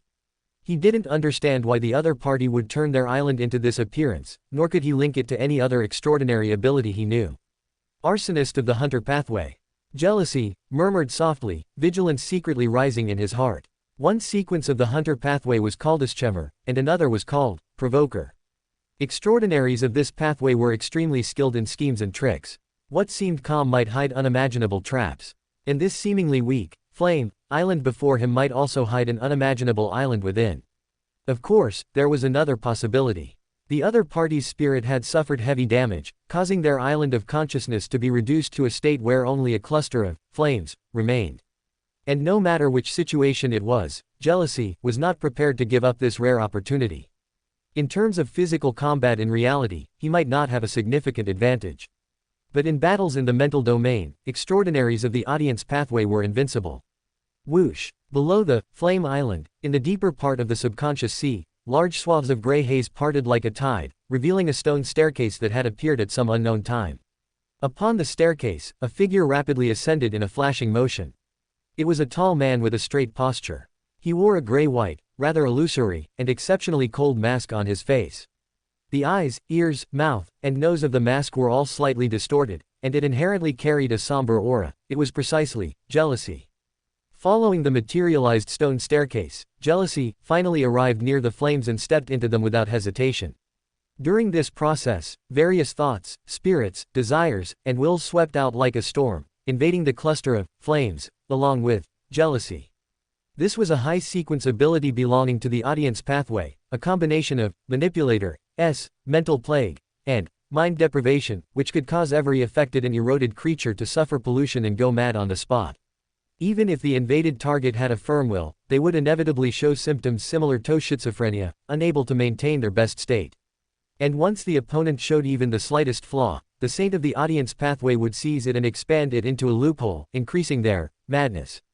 Jealousy had used this move many times, and it was always effective. Therefore, jealousy didn't even make any probes and stepped directly into that cluster of flames, actively stepping into hell. The moment one foot stepped into the flames, jealousy's face changed drastically. He almost instinctively wanted to pull back. But the next second, he could no longer feel his foot. Before he could think, that cluster of flames, so weak it seemed like it could be extinguished at any moment, suddenly expanded, completely engulfing jealousy. Poof! It was like a piece of dry grass thrown into a fire, causing the flames to expand for a moment but quickly returning to normal. It reverted to the state where it seemed like it could be extinguished by the subconscious sea at any moment, precarious amidst the turbulent waves. But jealousy was never able to come out of it again. Even his body in reality had stopped thinking. This must be it. Inside the 24th carriage, Ember stood at the rear, calmly observing the completely sealed 25th carriage before him. He finally accepted Executor Eakins' suggestion and prepared to help the steam church resolve the trouble on the train. Because if the train truly had a problem, it would also prevent him from arriving in Trier with the train within the agreed time. Ember pressed his palm onto the completely sealed metal armor, creating ripples within it, and his entire body merged into it. Bang! The moment he entered the carriage, a loud bang sounded in Ember's ears. Looking in the direction of the sound, a gray-white dragon instantly pierced through more than a dozen carriages, finally stopping just barely several hundred meters away like a heavy truck in an emergency brake. Ember looked at the dragon outside a few carriages, slightly surprised. Not because of the dragon's appearance. As early as the moment Gluttony appeared, he had already thought of Pride, Herwin Rambus. It was not strange that he, as an extraordinary of the audience pathway, could turn into a dragon. What surprised him was the number of carriages. There should only be 3 carriages at the rear. But now, there were more than 10 carriages that had been crashed through by the other party alone, and Ember turned around. He had used the extraordinary ability of the door pathway to penetrate the carriage, causing no damage to it. But when he turned back, what appeared before his eyes was a huge hole. The carriage connection had been crashed through, and the side carriage wall had also been cut into irregularly shaped fragments by something sharp and heavy. It was not difficult to guess that this was done by that dragon. And there was no end in sight for similar carriages, at least several hundred of them. Even through the cut openings on the sides, one could see the scene outside the openings. It was still carriage after carriage. It seemed to be caught in some strange loop here. That dragon was trapped within, unable to escape, which was why he was causing such wanton destruction. Just as he was thinking this, Ember's expression suddenly became a little stunned. Open black lens bracket garbage scraps close black lens bracket. Open black lens bracket, jealousy, mask close black lens bracket. Open black lens bracket fairytale town close black lens bracket. Ember looked back in surprise at the dragon several hundred meters away, separated by more than a dozen carriages. The opponent's massive, oppressive body suddenly disintegrated in an instant, turning into flying ash that completely dissipated into nothingness, as if it had never existed. Only the hundreds and thousands of carriages he had destroyed bore witness to his existence. No soul, not even a spirit. Ember withdrew his gaze, his eyes deep. This was the first time there was neither a soul nor a spirit, nothing at all. No, there was something, there were garbage scraps. Open black lens bracket garbage scraps close black lens bracket. Open black lens bracket worthless garbage scraps. What kind of consideration would make someone carry such a thing with them? It must be hard for ordinary people to understand. Close black lens bracket. Open black lens bracket, jealousy, mask close black lens bracket. Open black lens bracket one of the 7 deadly sins masks of Eden. Possessing power beyond ordinary imagination. Legend says that the mask contains a passage leading to Eden, close black lens bracket. Open black lens bracket contaminated fairytale town close black lens bracket. Open black lens bracket a sealed artifact formed after the death of a mystic. Can use some extraordinary abilities of the hermit pathway. Legendary fairy tales recount ancient mysteries, containing wealth and power beyond people's imagination. But it doesn't seem perfect. These fairy tales occasionally exhibit certain strange mutations. Close black lens bracket. The fairytale town's appearance was a string of crystal-clear necklaces, as if it were a treasure worn by a princess in a fairy tale, but beneath its gorgeous exterior, it seemed to hide the deepest madness and pollution. Ember pondered for a moment, then put the necklace and mask back into his soul space, his gaze looking into the distance. That dragon died too quickly, almost preventing Ember from seeing his name, but only almost. His title was Jealousy, not Gluttony. This meant that Gluttony should still be in other carriages, and the commission he had accepted was not yet complete. Ember's gaze penetrated the carriages in the endless loop, instantly locking onto one target. That was the strongest existence in these carriages of endless loops. The ring in Ember's hand bloomed with illusory and surging deep blue light like a tide, instantly enveloping his body and making him disappear. And at the same time, as the illusory deep blue light flickered in another carriage, Ember's figure quietly reappeared. This time, what came into view was still the unchanging carriage, but there was a small difference. Unlike other standard-sized carriages, this one was slightly larger. It was estimated to be at least tens of thousands of meters long and wide, and hundreds of meters high. The outer wall of the carriage was still silver white, but the inner wall was growing, a large number of irregular stones, forming a scene of vibrant life and thriving growth, as if an entire underground cave from somewhere had been moved into this carriage. Chapter 207, Bonava Gustav. Clang, clang. The train continued to move forward in an orderly manner along the tracks, as if unaffected. Inside the train, however, within a carriage tens of thousands, even hundreds of thousands, of times larger than a regular carriage, there was a vibrant underground karst cave.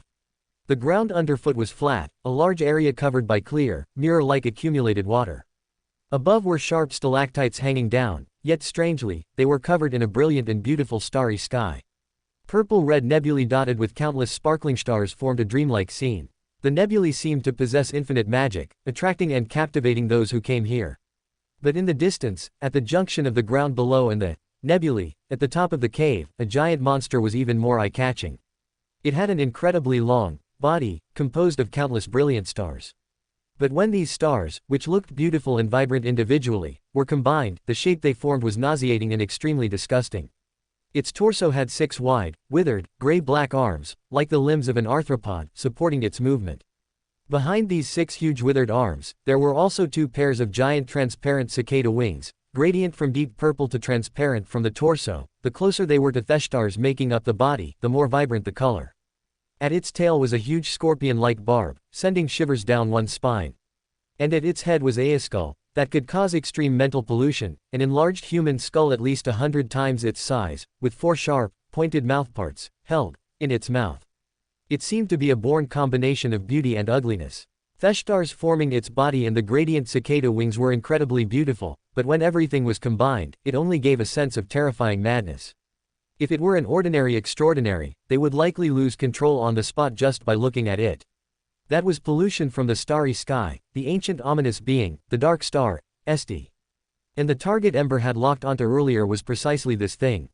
This train is carrying something like this. Ember's eyes flickered. He had originally guessed that it contained a sealed artifact of considerable importance to the Steam Church, but he had never expected that the contents would be a living creature, and one with the strength equivalent to an angel.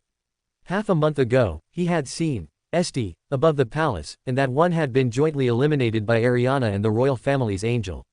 But he hadn't expected there to be another one in constant, even, imprisoned, by the Steam Church and prepared to be transported to the Steam Church's St. Hall in Trier. What is the Steam Church planning to do? Roar. The St in the distance suddenly let out a terrifying shriek, and intense purple light frantically gathered from its sharp mouthparts, finally condensing into a brilliant beam of light like a star river, shooting straight at Ember. That brilliant beam of light crossed tens of thousands of meters in the blink of an eye, arriving almost instantly, as if it would completely engulf Ember in the next moment. But at the same time, the distance between them was constantly extending. From tens of thousands of meters to hundreds of thousands of meters, millions of meters, until their figures in each other's sight were almost as tiny as microorganisms in the air. And the constantly expanding and extending beam of light finally couldn't sustain itself, like a power cut, and slowly dissipated. And at the moment the beam of light dissipated, the carriage that had been expanding wildly instantly returned to its original state, returning to a length and width of only tens of thousands of meters. At the same time, a young man with chestnut hair, a tall build, and handsome features suddenly appeared beside Ember.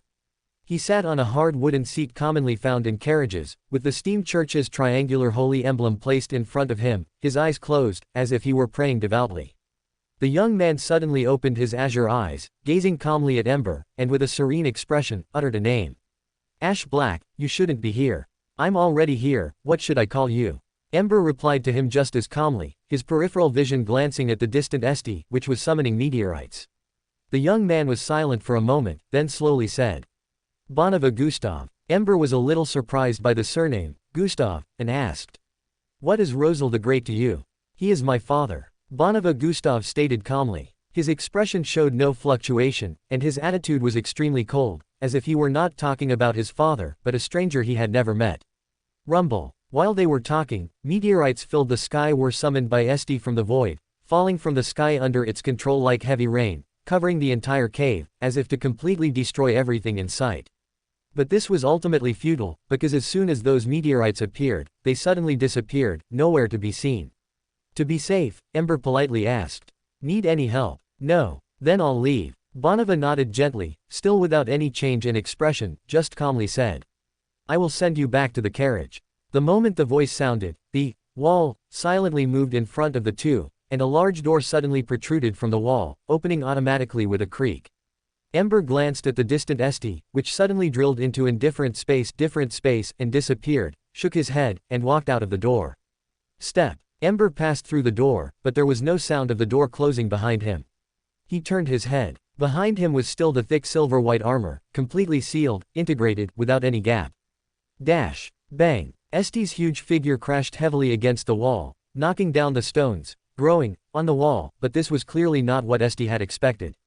Its huge and ferocious skull turned towards Bonava, its dark eye sockets staring intently at him, letting out angry shrieks and roars. Bonava still sat quietly on the long bench, seemingly unconcerned. With him there, Esti would never be able to leave this carriage. The only thing that surprised him was the Ash Black who had just arrived here. Bonava didn't know how he got here. He knew the other party had the ability to teleport and could appear anywhere he wanted to go. But the physical rules of this space had been changed by him, and it had long become an area that teleportation could not reach.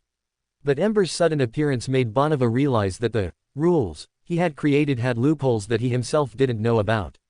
As he was thinking, Esti had already shrieked and rushed towards Bonava, appearing in front of him in the blink of an eye. Those 6 withered giant hands, holding several purple spheres, swung down fiercely at Bonava below, scattering a brilliant nebula. Bonava calmly raised his head, looking at Esti who was now close at hand, his expression still unchanged. Why bother? Bonava said softly, you should know this is futile. Dash. In carriage 24, Executor Eakins and Bruce, along with a group of Mechanical Heart members, stood guard with solemn expressions.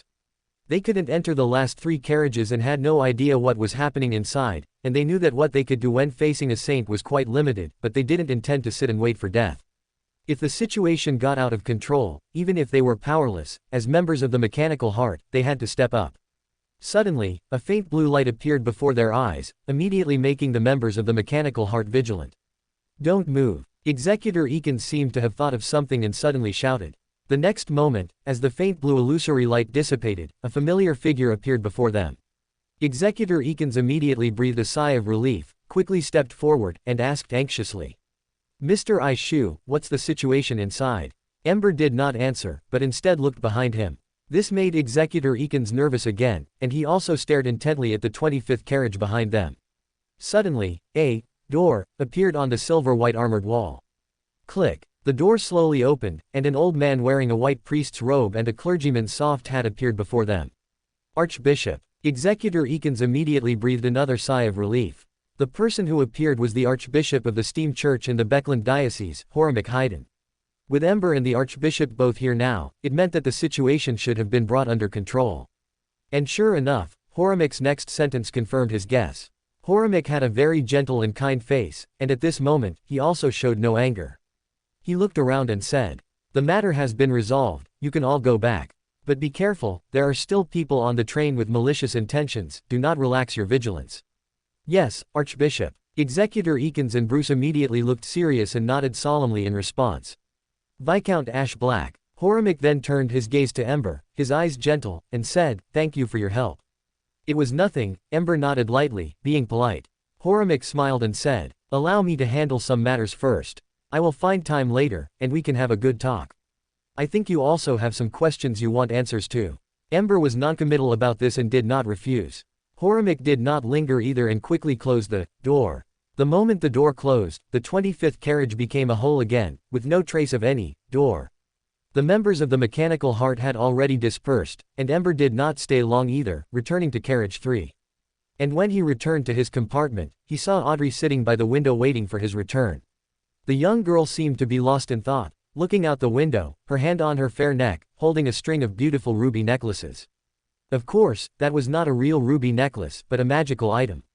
And the material used to make this magical item was the faceless, extraordinary characteristics she had purchased from Mr. World. Its original appearance was a silver-white mask, but just like the extraordinary ability granted by its extraordinary characteristics, it could also freely change its form. And at Audrey's request, it had changed from a mask into the current ruby necklace. And Audrey named it Lie. Noticing someone opening the door, Audrey turned her head vigilantly. After seeing it was Ember, she relaxed her guard slightly and asked softly, "How is the situation?" Ember did not tell her the specific situation, just casually explained, "Nothing serious, the Steam Church can control the situation." "Is that so?" Audrey immediately breathed a sigh of relief, but soon realized something was wrong. She took a slow, gentle breath and at the same time touched the ruby necklace around her neck. The extraordinary ability of this magical item was undoubtedly useful, but its side effects should not be underestimated.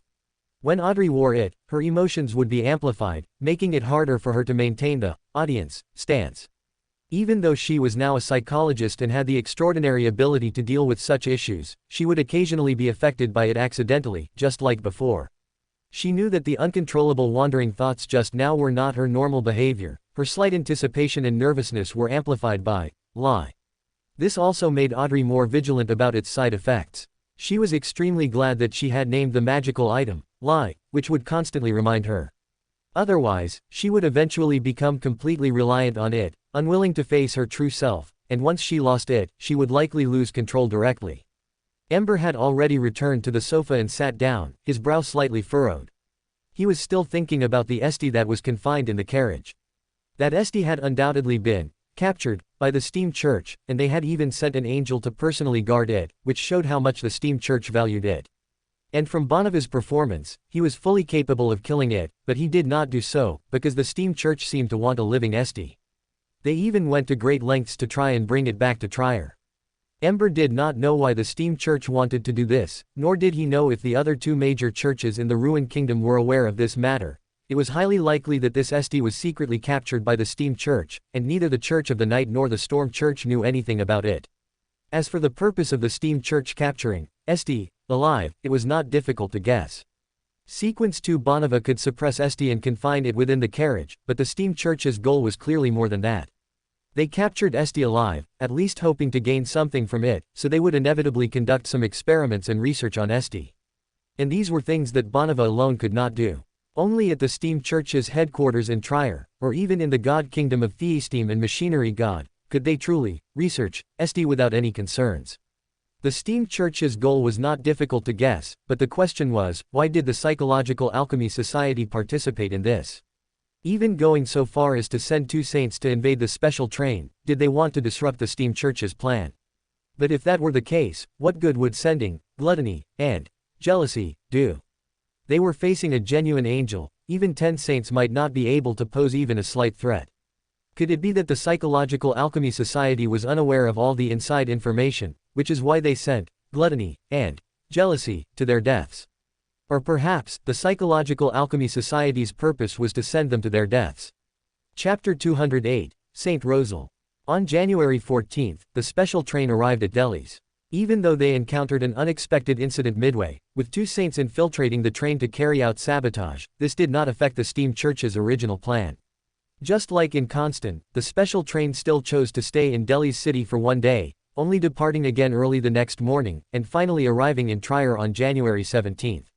With this, the week-long journey finally came to an end. Is this Trier? Audrey sat by the window, her gaze curiously looking out at the city. It was a sun-drenched metropolis, located in the area between the Rhine River and the Solenzo River, with beautiful scenery, numerous varieties of roses, and a developed culture and art. It was a sacred place for painters, musicians, and novelists. It was the capital of the Intis Republic, the first truly global metropolis after Rosal the Great's reconstruction. Audrey had read similar descriptions in books more than once, and in most of the stories she read, the female protagonists were based on noble young ladies from Trier, with the already declined former Intis royal family, the Sorin family, being particularly popular. Audrey had once been full of yearning for this city because of this, until she became a true extraordinary. These things held almost no attraction for her, far from the wonder and longing she felt when she first read about them on paper. Of course, although Audrey had never been to Trier, she was not completely ignorant of the city. Baek Lang, the former Intis Republic envoy to the Ruined Kingdom, frequently held balls at the embassy during his years as envoy, inviting bankers, major factory owners, great philanthropists, and other famous wealthy individuals and great lawyers from the Ruined Kingdom to participate, and occasionally giving opportunities to some lower-tier businessmen. In such an atmosphere, he would tell guests about the prosperity and openness of Trier, explaining that the Intis Republic was no longer dominated by nobles, but that bankers, factory owners, lawyers, and others were the masters of the country. They directly and indirectly held most of the parliamentary seats, determined the direction of national policy, enjoyed true freedom, and held high status. This behavior was undoubtedly a provocation to the authority of the Rune royal family and the nobles, but neither the royal family nor the nobles took any drastic actions in response. Firstly, because Baek Lang, as the Intis Republic envoy, represented the entire Intis Republic, taking action against him would be equivalent to declaring war on the entire Intis Republic. Secondly, because Baek Lang's instigation had no substantive meaning. What determined the future direction of this world was never the nobles and the royal family, but transcendent power, the extraordinary. History textbooks clearly record the significant mark Rosal left on Intis. Rosal Gustav, in his capacity as a colonel, quelled the rebellion, then staged a coup, changing the Intis kingdom into a republic and appointing himself as the consul.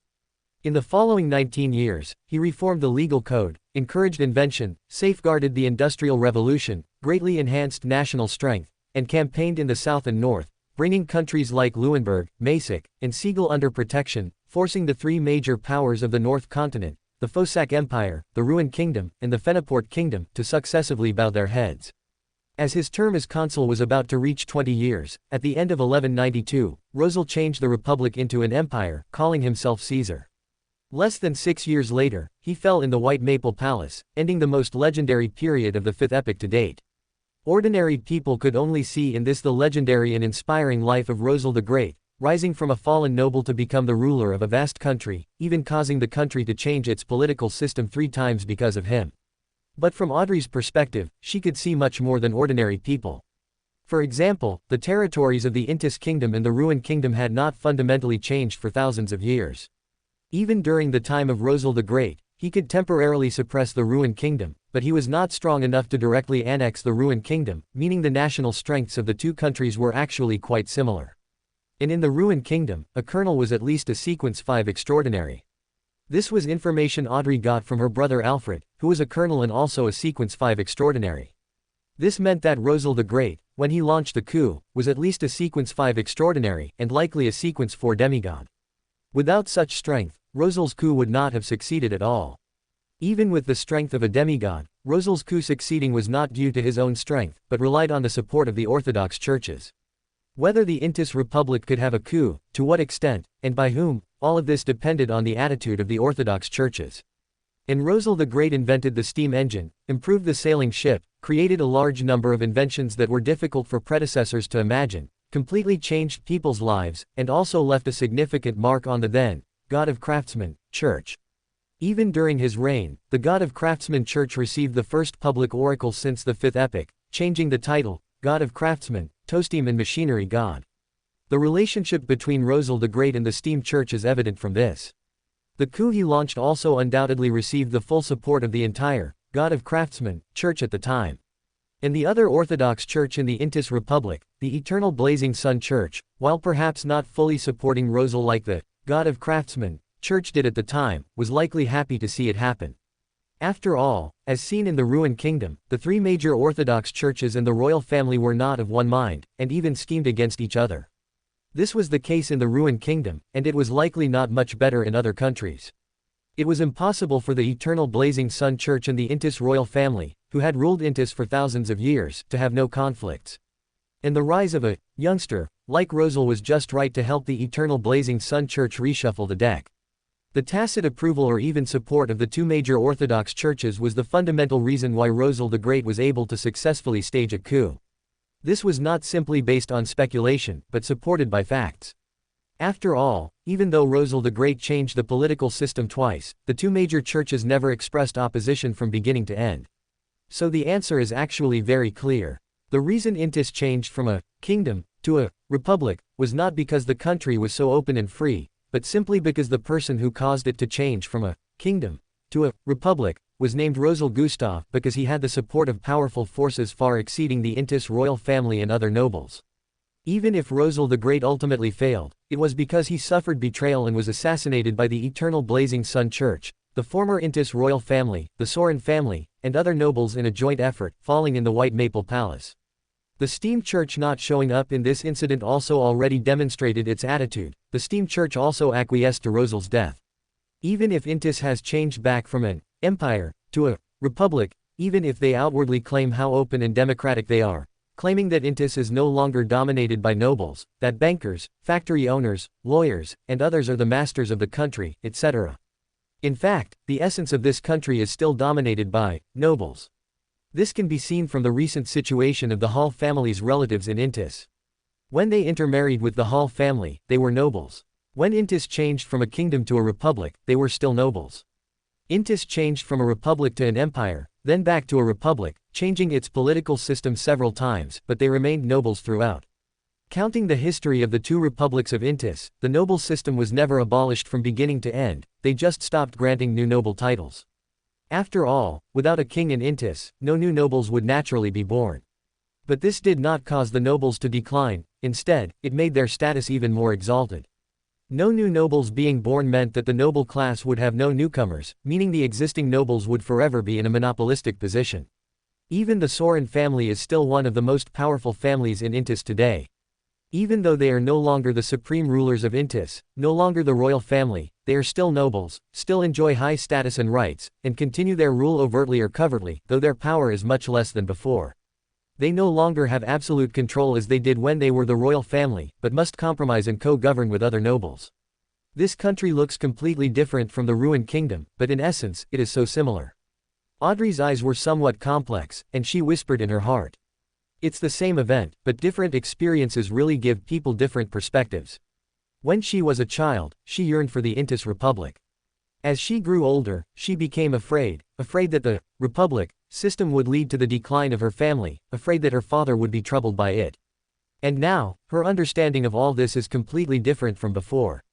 Just as this thought arose, Audrey suddenly grasped the ruby necklace on her chest and frowned slightly, troubled. Although she could control it well most of the time, she would occasionally be inadvertently affected by lies, causing her thoughts to wander uncontrollably. Audrey took a small, gentle breath and used meditation to completely calm herself down. Only then did she look out the window again. Intis is known for its openness, and its architectural style is very different from that of the ruined kingdom. The ruined kingdom places more emphasis on preserving the original appearance of buildings, so most buildings in Backland are low, and their style is not much different from hundreds of years ago. In Trier, looking around, there are reinforced concrete high-rise buildings everywhere. Although Constant also has a large number of reinforced concrete buildings, those are mostly factories and do not give a sense of beauty. The buildings in Trier are mostly residential and commercial, with various new architectural styles emerging one after another, making it dazzling. Although the appearance of some buildings might be unsettling, people will always find a style they like among the many buildings. Most importantly, unlike Backland, which is often shrouded in smog and sees the sun only a few times a year, the sun in Trier is really warm. The sunlight streaming through the window is warm and cozy, giving the young girl a strong urge to take a nap. But before that, there was another small question. A hint of doubt flashed in Audrey's eyes, and she murmured softly. "Aren't we stopping at the station?" The train had circled half of Trier, which certainly allowed her to better appreciate the city's original appearance, but it also inevitably caused her a trace of confusion, because the train should have arrived at the station long ago according to logic. Facing the young girl's confusion, Ember shook his head and said, "The train will go directly to the Steam Church's headquarters, the St. Hall, and will not stop in the city." Directly to the St. Hall. Audrey was a little surprised. Did the Intis Republic also have a station set up in front of the Steam Church's St. Hall? This doubt did not last long in the young girl's mind, because the grand sound of bells was already coming from a distance. Audrey subconsciously glanced at the clock on the wall, it was now 12 noon. And through the window, the distant church had appeared in sight. That was the Steam Church's St. Hall, the St. Russell Cathedral. Even though Audrey had never been here before, she recognized it at a glance. This was not because she had seen photos of this church, but because this church had a really distinctive appearance. Dong, dong, dong. 12 consecutive bell tolls rang out, and white steam spewed from the chimneys on top of the St. Russell Cathedral. The hymn of praise, accompanied by the turning of huge gears and levers, echoed inside and out. At this sacred moment, everyone in the square in front of the church stopped their steps. At this sacred moment, they either closed their eyes in prayer or listened quietly. Regardless of whether they were followers of the steam and machinery god, only the fed white doves simultaneously flapped their wings and soared into the air. Yes, this was the Steam Church's St. Hall. It spewed steam, turned levers, and rang large bells, completely different from the churches of other denominations, but it perfectly interpreted the word steam. The churches of major denominations mostly prioritize tranquility, because churches are sacred places for prayer, and followers must pray devoutly in a quiet environment. The steam church, however, is completely the opposite. They take pride in noise, and the livelier a steam church is, the more it is loved.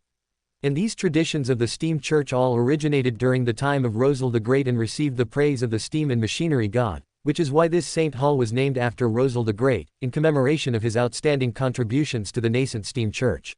Finally, before the grand bell tolls completely stopped, the special train finally slowly stopped in front of the St. Russell Cathedral. For other churches, they would try their best to move their churches away from the railway tracks to avoid the noise of the running trains. But for the steam church, such noise was just right and was even considered a way to please the steam and machinery god.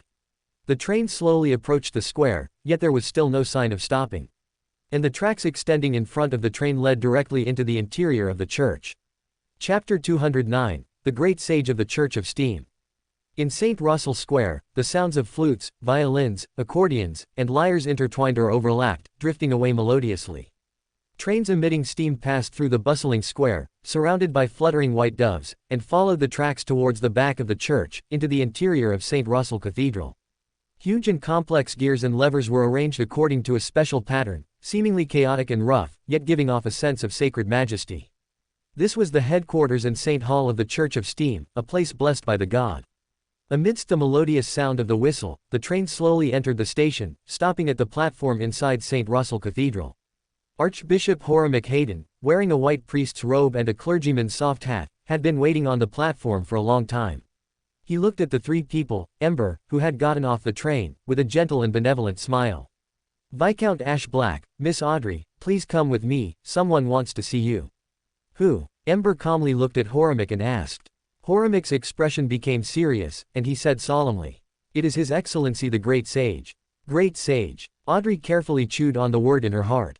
Within the major churches, there would be a triple crown. In the Storm Church, the triple crowned is the Pope. In the Church of the Night, the triple crowned is the Pope. And in the Church of the God of War of the Forsac Empire, the triple crowned is the Grand Patriarch. In the God of Craftsmen Church more than 100 years ago, its triple crowned was also the Pope.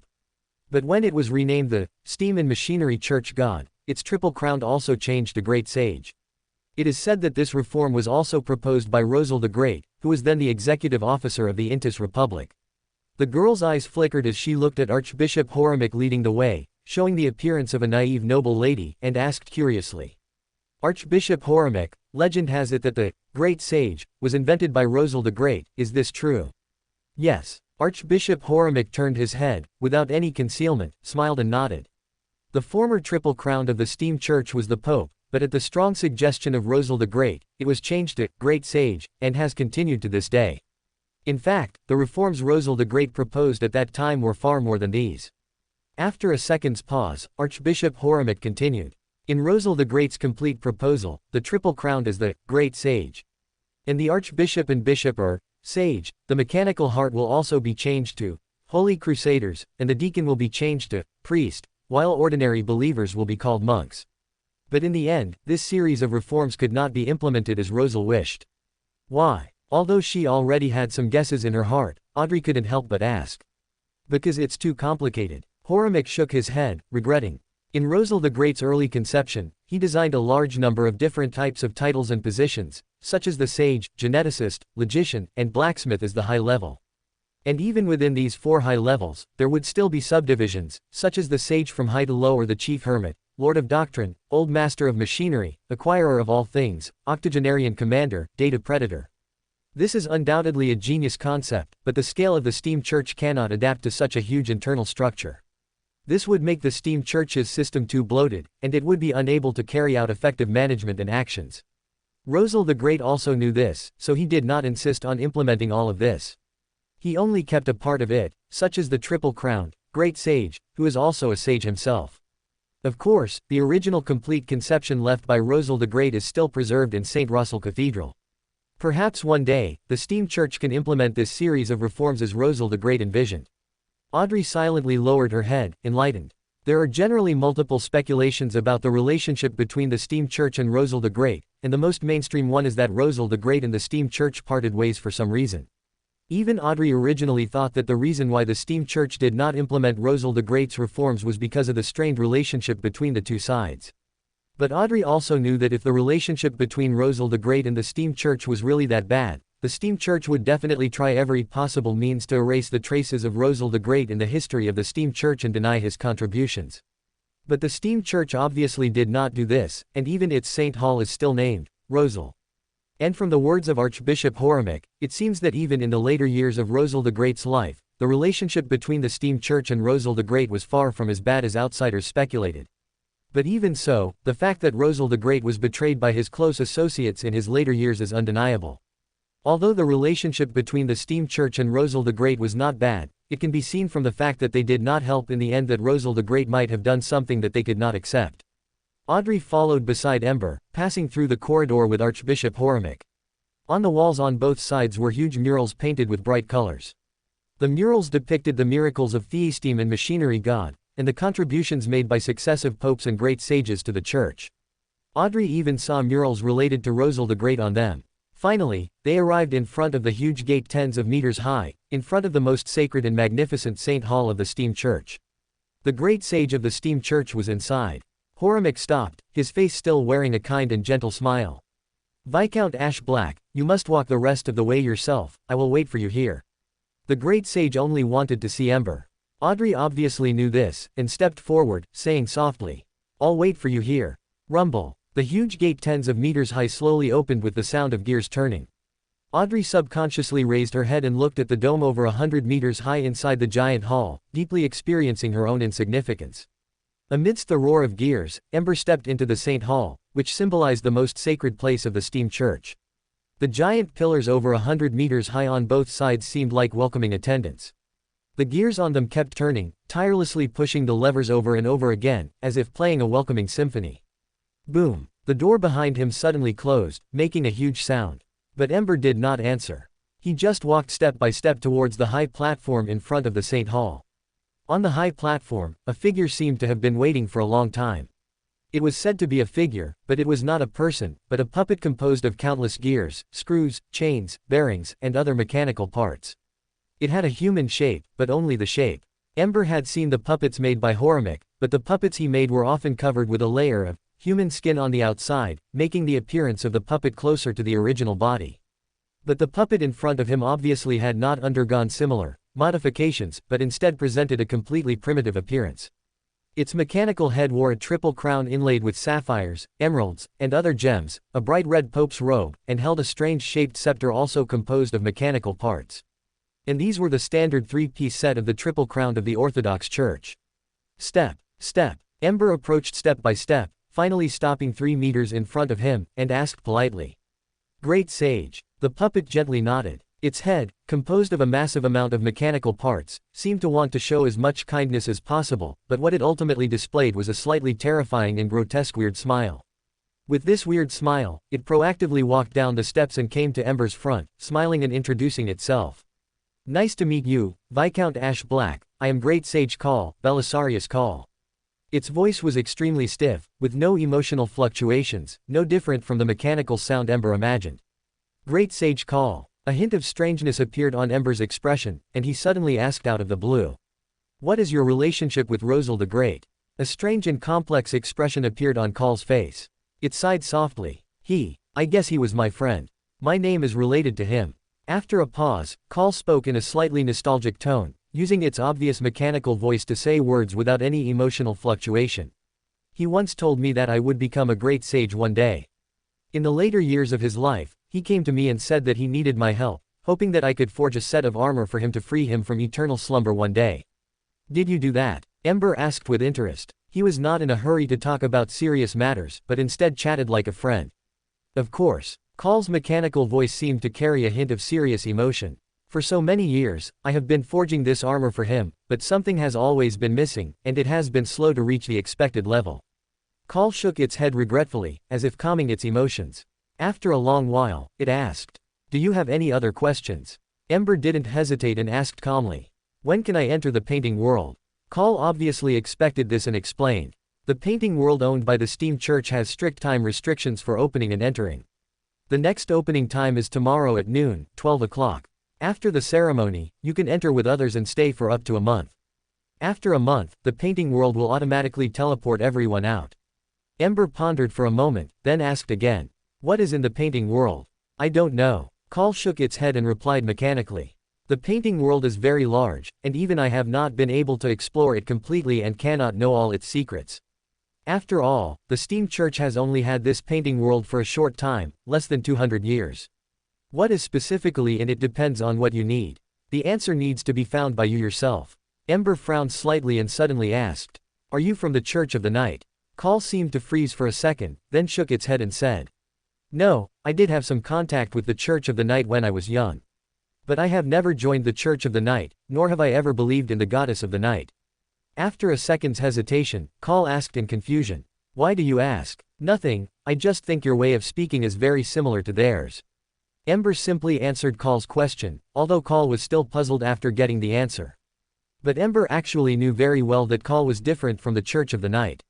The Church of the Night clearly knew more information and had hinted more than once that they were willing to tell, but they always liked to be riddlers. As for the Steam Church, perhaps they were just simply unaware. Eden, in the center of the city, there is a magnificent church supported by countless giant pillars, over 80 meters high. A figure slowly walked through the main entrance of the church and saw a magnificent but empty hall. In the depths of the hall, stood a huge cross, on which was entwined a statue of a gray-white dragon. And in front of the dragon statue, there was a not-so-large long table. At the head of the long table was an old man in a wheelchair. His name is Bali Delro, the core leader of the Psychological Alchemy Society. Delro looked at the figure who walked into the church and made a gesture of invitation with a smile. Miss Lust, please sit. The woman called Lust wore a complex black long dress and was tall and outstanding, making it clear that she was a stunning beauty. But unfortunately, a gray-white mask covered her face, preventing anyone from seeing her appearance. On that cold gray-white mask, two eyes sank to the middle of the bridge of the nose, as if looking up at people from below, giving a feeling that was both funny, grotesque, and subtly terrifying. Lust sat in her seat, looking at Delro with a calm expression. What do you need me to do? Her voice was clear but cold, yet it seemed to have an invisible hint of charm. Her movements were simple and direct, just the simple act of pulling out a chair and sitting down, but it seemed to carry a captivating charm that made anyone who saw her unconsciously fall into it. Delro knew her personality and did not pretend to be profound, just smiled and said. I need your help to kill someone. This person is currently in Trier. This mask is your reward for this mission, and you will also be given an additional level 1 sealed artifact to control. Control. Lust frowned slightly, seemingly dissatisfied. Delro's expression was a little helpless, and he smiled bitterly. You should know that everyone is like this. Although it is nominally controlled, it is essentially no different from belonging to you, is it? Lust still frowned, but did not say more, just asked. Am I acting alone? Jealousy is also in Intis, and Delis and Trier are not far apart. Can I ask him for help? Delro shook his head and sighed. Unfortunately, no, Jealousy is currently on another mission. This mission can only be completed by you alone. Moreover, he paused for a second, looked deeply at Lust, and smiled. With your ability, I don't think this should be difficult for you, right? Lust was silent for a moment, then asked softly. Where is he? The Steam Church. Delro's mouth curved slightly upwards. His name is Ash Black. Lust was silent for a long time, then spoke softly. This mask is not suitable for me, I want Jealousy. Delro's expression remained unchanged, and he smiled and nodded. I will persuade him, after you complete the mission. Chapter 210. Praise the God of all machines. January 18, 12 noon. Dong, dong, dong. As usual, 12 chimes rang out in succession, and white steam spewed from the chimneys atop St. Russell Cathedral. Hymns of praise, accompanied by the turning of giant gears and levers, echoed both inside and out. Outside the church, in Rosal Square, all pedestrians stopped at this sacred moment. Audrey was among them, accompanied by her personal maid, Annie, and Susie, who was quietly sitting to the side. I hope everything goes smoothly, Audrey murmured softly, lowering her gaze slightly. As she was thinking, Audrey suddenly sensed something. Someone was watching her. She subtly glanced to her right out of the corner of her eye. Away from the crowd, there was a lady wearing a long black dress. Her face was covered by a thin black veil, making her appearance unclear. But Audrey was certain that the other party was secretly observing her. Audrey clasped her hands in front of her abdomen, but secretly used her left hand to touch the ring on her right index finger. St. Russell Cathedral was nearby, and not only was there an archbishop at the saint level, but the great sage of the steam church was also inside. If the other party really intended to do something, she would immediately take Annie and the others to the church. Seemingly noticing Audrey's small action, the lady with the black veil and black dress just let out a low chuckle. Her laughter wasn't loud, but for some unknown reason, it seemed to reach Audrey's ears just right. She knew Audrey had discovered her gaze, but she didn't care and had never thought of hiding it. Moreover, Audrey wasn't her target. "Did your husband give you this ring?" Audrey looked at the lady who was slowly walking over, and a gentle voice came from beside her ear. Audrey didn't show any extra expression, just a polite smile, and said politely, "This was a coming-of-age gift from my friend." She hadn't expected the other party to initiate a conversation, but this only made Audrey more vigilant. Her intuition told her that the lady in front of her was definitely not simple. And for any extraordinary, they would not doubt their intuition. Because their intuition was no longer just intuition, but more of a spiritual premonition. Friend. Coming-of-age gift. Although she couldn't see her expression through the black veil, Audrey still caught a hint of playfulness in the lady's eyes. "I should go now, see you next time." The lady glanced at the church where the bell had stopped ringing, smiled, and waved at Audrey. But before Audrey could react, the lady had already taken a step ahead of her, gracefully walking towards St. Russell Cathedral. Ash black. The lady in the black dress softly whispered the name in her heart, the corners of her mouth slightly turned up. What a good name that is. What does she want to do? Audrey watched the lady in the black dress walk into the church and couldn't help but look surprised, somewhat doubting her judgment. Could it be that she was being a little too sensitive? Perhaps the other party was truly just an ordinary steam believer who happened to come to the steam church to pray on this day. As for why she was secretly watching her, that wasn't inherently too strange. In Backland, people often did this, but mostly men.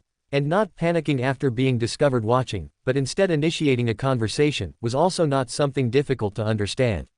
The young girl frowned slightly. Although the logic made sense, she always felt that something seemed wrong. Inside St. Russell Cathedral, Ember boarded the special train parked within the church. Ember was sure this was the same special train that had brought them to Intis yesterday, but in just one day, the interior of the special train had changed significantly. The carriages that were originally filled with luxurious private compartments and sleeping berths were now filled with seats, and most of these seats were occupied. They were all members of the Mechanical Heart, including Executor Eakins and others from the Ruined Kingdom. For them, the purpose of entering the painting world was clearly different from Ember's, it seemed to hold more special significance for them. Dong. The moment the bell outside the church stopped, a bell suddenly rang inside the church, accompanied by devout chants. Ring the great bell once, push the lever, start the pistons and pumps. On the steam train, the expressions of all Mechanical Heart members became incredibly devout. Dong. Another bell chime echoed through the church. Ring the great bell twice, press the button, the engine ignites, the turbine is lit, injecting life. Woo! The front of the special train spewed mist, and the melodious whistle signaled the start of the journey. Dong. Ring the great bell 3 times, sing in unison, praise the God of all machines. Praise the God of all machines. Praise the God of all machines. Inside the carriage, the members of the Mechanical Heart all devoutly praised. The prayers ended, and the special train also slowly started, slowly moving forward along the tracks. At the same time, Executor Eakins, who had finished praying, looked at Ember. Perhaps thinking he was confused by this, he lowered his voice and proactively explained. This is an internal prayer ritual of the steam church, not open to the public. It is only used during major ceremonies. Praise the God of all machines. Ember's expression was slightly subtle. Ahem. Executor Eakins coughed twice and said vaguely, this was also proposed by Rosal the Great. He has always hoped to change the name of the steam church to the mechanical god cult and change the god's honorific name to God of all machines. This impolite request was naturally verbally refused by the great sage, but the ritual was preserved. The steam and machinery god was actually the god of craftsmen in the past, and only changed to the current divine name under the influence of Rosal the Great. But this clearly did not align with Rosal the Great's wishes, so he persistently insisted on changing the steam church to the mechanical god cult and the steam and machinery god to the god of all machines. He even kept promoting various, praise the God of all machines religious rituals within the steam church for this purpose, truly harboring malicious intentions.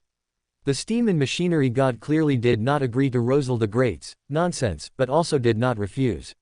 He himself was undoubtedly not averse to the title. God of all machines, otherwise, he would not have allowed such a set of rituals to be passed down and openly spread among the core members of the Steam Church. Perhaps he wants to become the God of all machines, but is facing some obstacles. Ember's heart already had a faint guess. The steam and machinery god might not be unwilling to become the God of all machines, but should be obstructed by some power, or perhaps he himself lacks sufficient confidence or strength to become the true God of all machines, which is why he has always only secretly promoted it within the church instead of publicly announcing it. Changing honorific names might also be influenced by certain taboo factors among true gods. For example, the honorific name of the goddess of the night is the goddess of the night, more exalted than the star realm, more ancient than eternity. You are the Crimson Lord, the mother of secrecy, the empress of calamity and fear, the lord of slumber and silence. Contained within it are not only the goddess of the night, but also the Crimson Lord, the mother of secrecy, the empress of calamity and fear, and the lord of slumber and silence. The moment the goddess of the night absorbed these honorific names, other true gods had to avoid similar honorific names. At least until now, among the 7 orthodox gods, there has been no overlap of honorific names.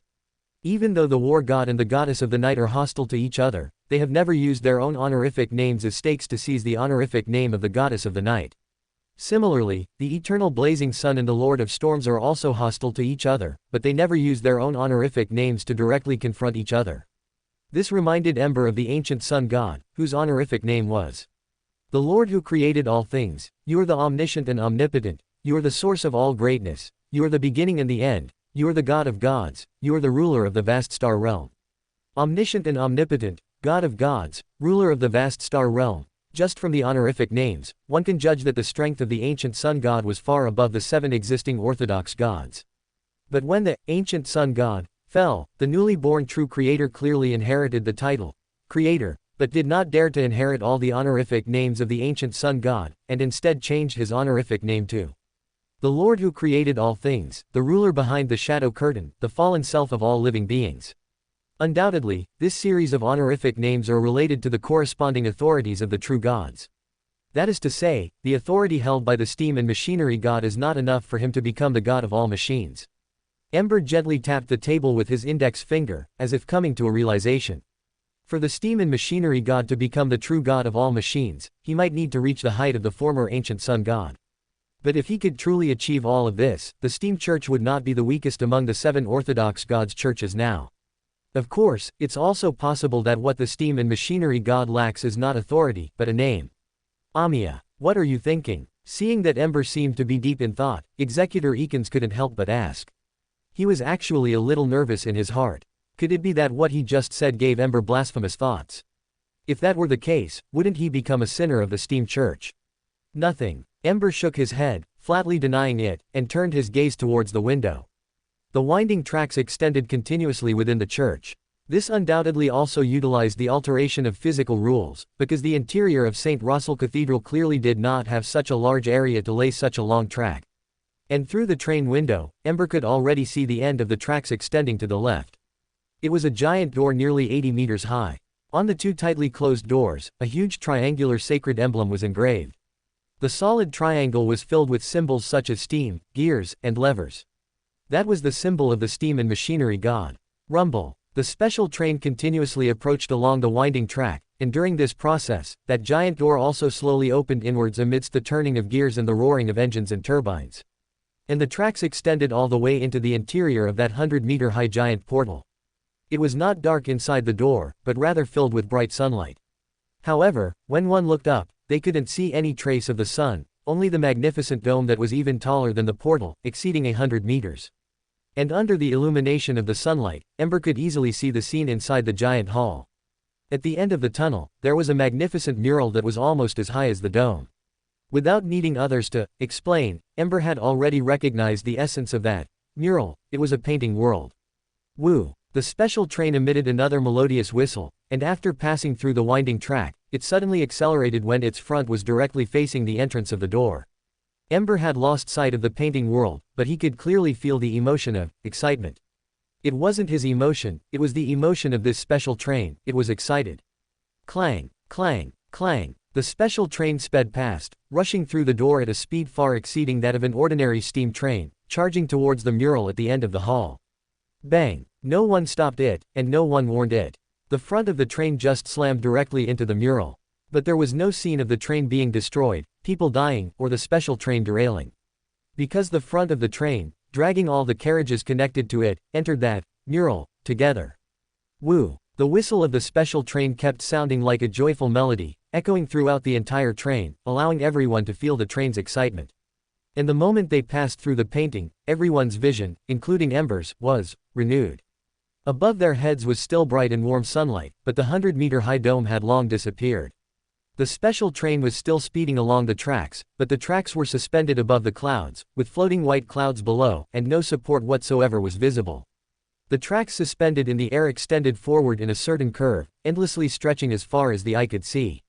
And at the rear of the train, in the direction they came from, there were still winding tracks extending backward, yet there was no trace of any dome or hall.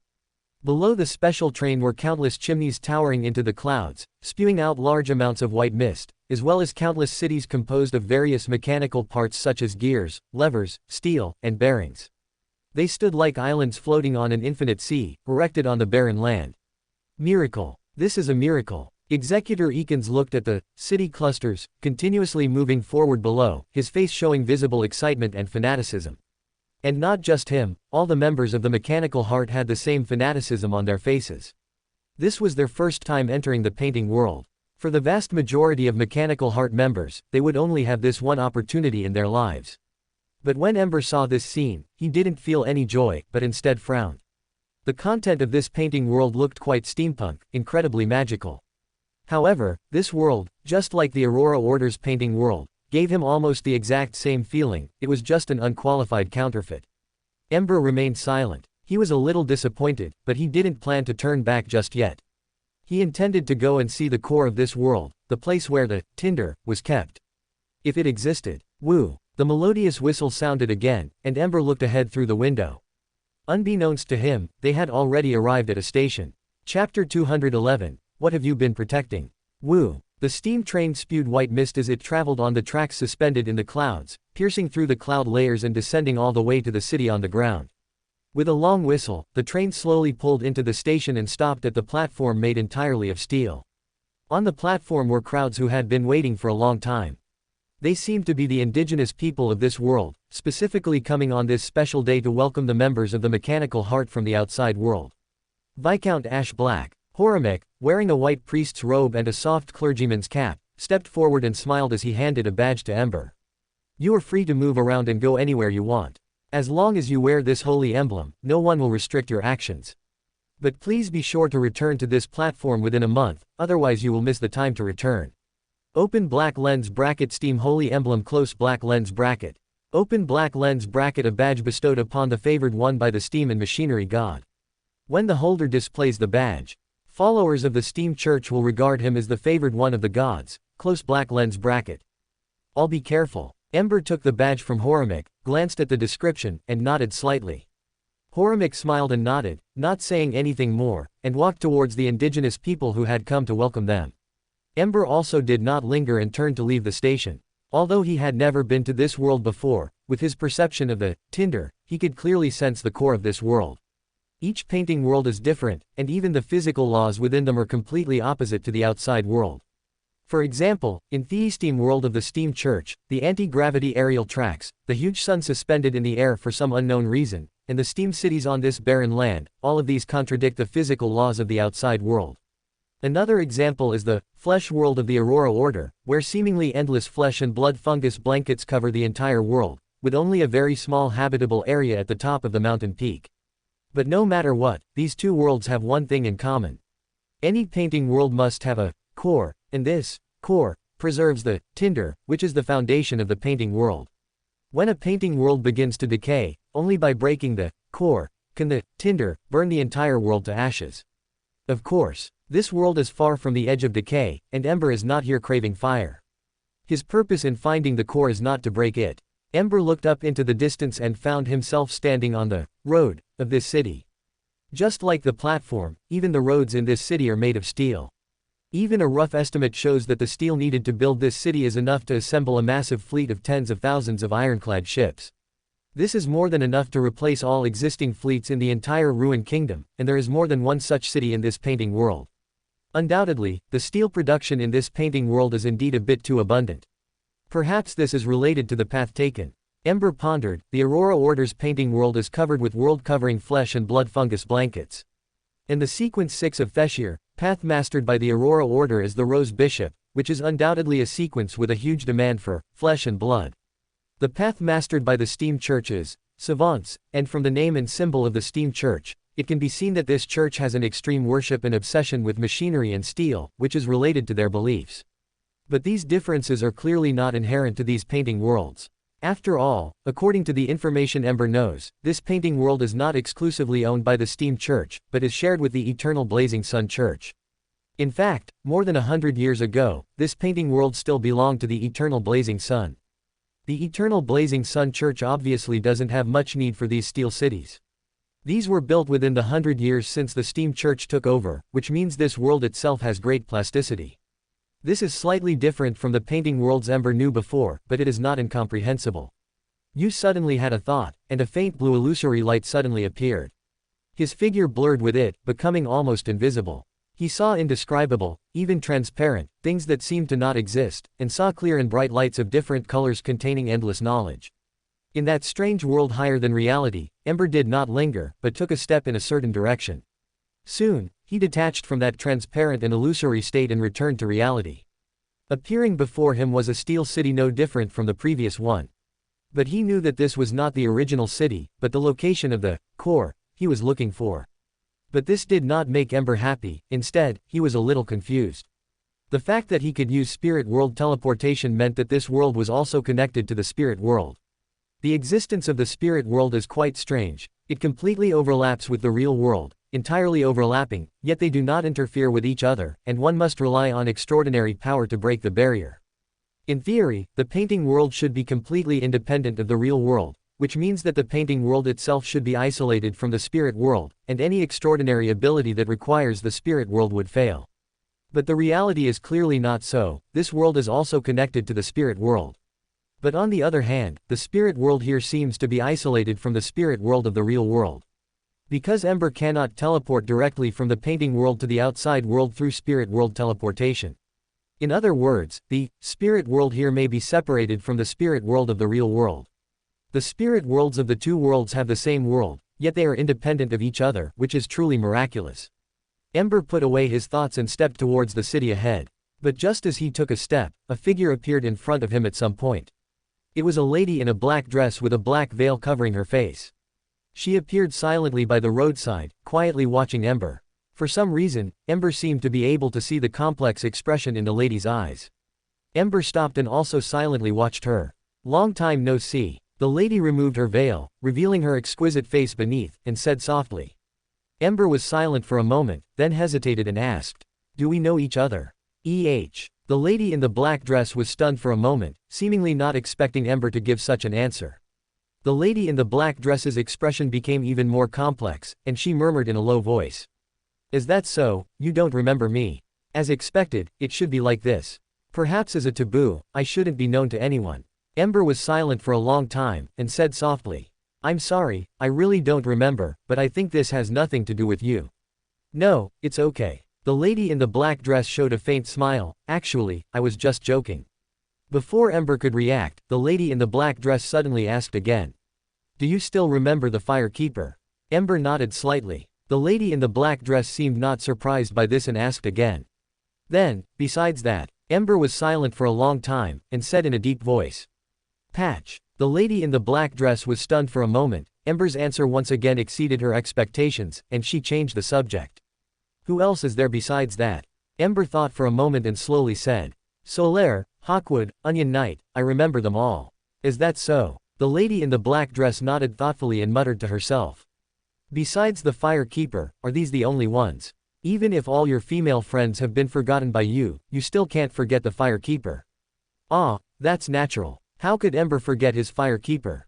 As for other women, it's normal to be forgotten. After all, women will only affect your transferring fire speed." Then, the lady in the black dress changed the subject and suddenly asked. "Do you still remember the name of your Fire Keeper?" Ember was stunned for a moment and fell into confusion. He had never thought about this question. It seemed that in his heart, the firekeeper was just a simple firekeeper. Why would she need a name?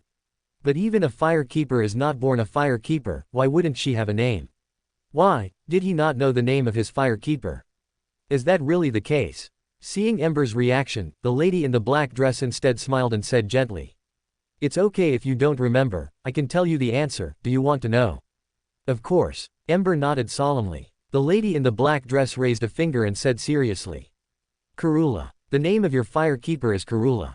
Ember looked up at the lady, her expression was extremely serious, her earnest appearance made it hard not to believe her. But Ember could clearly realize that there was no emotion in her words, it was all personal bias. Open black lens bracket dark spawn close black lens bracket Karula. Ember withdrew his gaze from the top of the lady's head and said silently, "Although I don't have many memories and don't remember the firekeeper's name, is there a possibility that a dark spawn cannot become a firekeeper?" The witch named Karula blinked, but showed no embarrassment at being exposed. Instead, she smiled and said, "Were you discovered? But I'm not lying to you, compared to the real firekeeper, I am more competent than her." Ember did not dwell on the truth or falsehood of Karula's words and pressed on. "So, what is her name?" "Irina." Karula's lips curved slightly. "The name of your firekeeper is Irina. You, who saved her from the darkness, are her only salvation." This is not a lie. After all, Irina is indeed Ember's firekeeper. Irina. Ember murmured the name in a low voice, and a piece of sealed memory in his mind seemed to be touched. Please, whoever it is, please touch me quickly, it's so dark, I can't see anything, the darkness has bitten me. The bugs keep biting and tormenting me. So please come and touch me. Lord Ember, are you ready to set off? Please come back early. I'm so scared, I'm so afraid of the darkness that torments me. Lord Ember, I have been waiting for you for a long time. Please touch me. Those bugs are starting to torment me again. You are there. So I am not alone after all. God, thank you. Lord Ember, you are talking to me again. I'm fine. This darkness is the mission I should bear. Do you remember? Karula asked with a light smile. Ember put away his sealed thoughts and nodded slightly. I remember some of it. Although the memory is still blurry and he can only recall a few words, that timid girl is indeed his firekeeper. It's okay. Karula said with a smile, I will help you remember everything. Before that, I will always stay by your side. And after that, too. Ember nodded silently, not refusing the lady's suggestion, but suddenly asked. Then, what about you? Me. How did we meet? That's a long story, it's really troublesome. Karula's lips curved slightly, saying it was troublesome, but she honestly started to tell the story. Simply put, he was a hopeless perverted lolicon. He kept saying he wanted to change my tragic fate, but in reality, he abducted me from my parents and forcibly turned me into his likeness. Then, after I became an adult, he ruthlessly abandoned me when I was no longer a loli. Karula said, and then asked with a light smile. Very bad, right? Just like my hopeless scumbag father. Ember opened his mouth and hesitated. Is there a possibility that the person you're talking about is not me? Do you hope this person is not you? Karula asked back with a smile. Ember was silent and changed the subject. Who is your father? A complex expression appeared in Karula's eyes, and she said softly. Just a fallen knight who betrayed his oath and the saint for a taboo witch. To save the saint, he journeyed with the taboo witch. For the taboo witch, he abandoned all human ethics and ties. What a scumbag. Until the last moment of his life, he still couldn't forget the taboo witch, and even paid the price of his life for her. Although she was scolding her father as a scumbag, Karula's eyes revealed unconcealed envy. That must have been a very tragic love story. Ember asked softly, what is your mother's name? Karula's face held a complex expression, and she said in a low voice.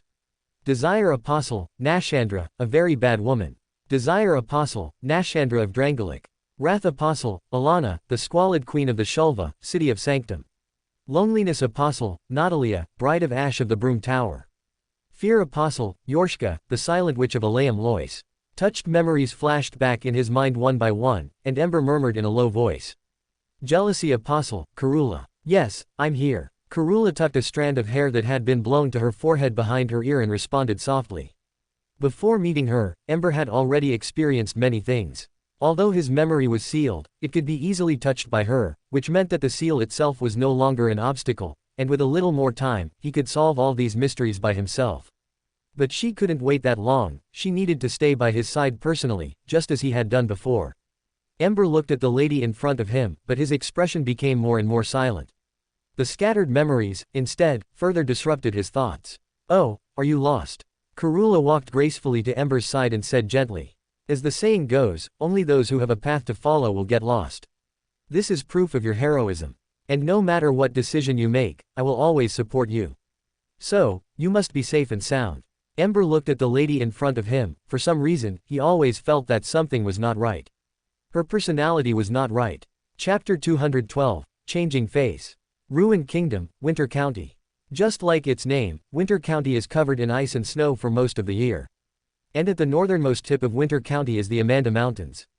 The Amanda Mountains stretch from the Intersea in the west to the Sonia Sea in the east, almost spanning the entire continent.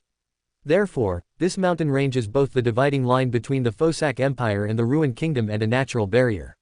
Once war breaks out with the Fosak Empire, the Amanda Mountains and Winter County will immediately become the focus of contention between the two countries. On the other hand, the headquarters of the Church of the Night, the Serenity Chapel, is located in the Amanda Mountains. But this is not because Amanda Mountains means serenity in Hermes, but because the deep heaven is here, the goddess of the night's divine kingdom is here. When gods no longer walk the earth, their kingdoms become the headquarters of their respective churches. Snowflakes fell like feathers, covering the earth in a layer of white, a world of silver and white. On the main peak of the Amanda Mountains, a long line of footprints started from the foot of the mountain and extended all the way to the summit. At the end of the footprints was a solitary figure still moving towards the summit, leaving a footprint several centimeters deep in the vast white snow with every step. His attire was not ornate. The melted and twisted armor and the tattered cape behind him looked somewhat down and out, but they all spoke of his former glory. And behind the similarly melted and twisted helmet was a strangely shaped crown, the symbol of his identity. He advanced step by step towards the summit. At the end of his sight, a pointed Gothic black church stood in the snow-covered mountains. In front of it was a cliff, and around it was a vast expanse of white, devoid of any sound. The church covered a vast area and was quite magnificent. Pilgrims who came to worship, while feeling awestruck, also felt a sense of inner serenity and peace. The figure in tattered armor ascended the mountain step by step, enduring the wind and snow, and arrived before the church step by step. The Serenity Chapel under the night sky was exceptionally beautiful, complementing the red moon hanging high in the air, coldly shining upon the earth. But he was not in the mood to appreciate this beautiful scenery. He merely glanced at the cemetery beside the church. In the cemetery was a stone coffin, but the lid had long been opened, revealing an empty interior. He shifted his gaze from the bonfire in the cemetery that was still quietly burning even in the heavy snow, and calmly looked at the church ahead. At the entrance of the Serenity Chapel's main gate, a figure had appeared in his line of sight at some point. It was a lady with ordinary features, deep black eyes, wearing a simple long robe, tied with a bark belt, with long black hair hanging down, and bare feet without shoes or socks. The Dean of the Black Knight Nunnery, the leader of the ascetics, the servant of secrets, the angel on earth, Ariana. "Good evening, Your Grace." Ariana looked up at the tall figure before her and greeted him softly. He did not speak, merely calmly observed the lady before him, and after a while, slowly said, "Take me to the painting world." "All right." Ariana nodded slightly and said, "Your Grace, please follow me. It is known to the world that there is the goddess of the night's divine kingdom deep within the Serenity Chapel, separated from the real world by only an illusory door. But few people know that within the Black Knight Nunnery in the Serenity Chapel, another world is hidden. And Ariana is the keeper and guardian of that world. Only with her permission can one freely enter and exit that world. And the goddess had long ago given a divine oracle that no matter when Your Grace arrived, he would be qualified to enter that painting world. As long as Your Grace made the request, he could even directly take away this painting world without any obstruction. Whether it was Ariana or His Holiness the Pope who presided over the church. He did not speak, silently following behind Ariana, passing through the Serenity Chapel and entering the Black Knight Nunnery.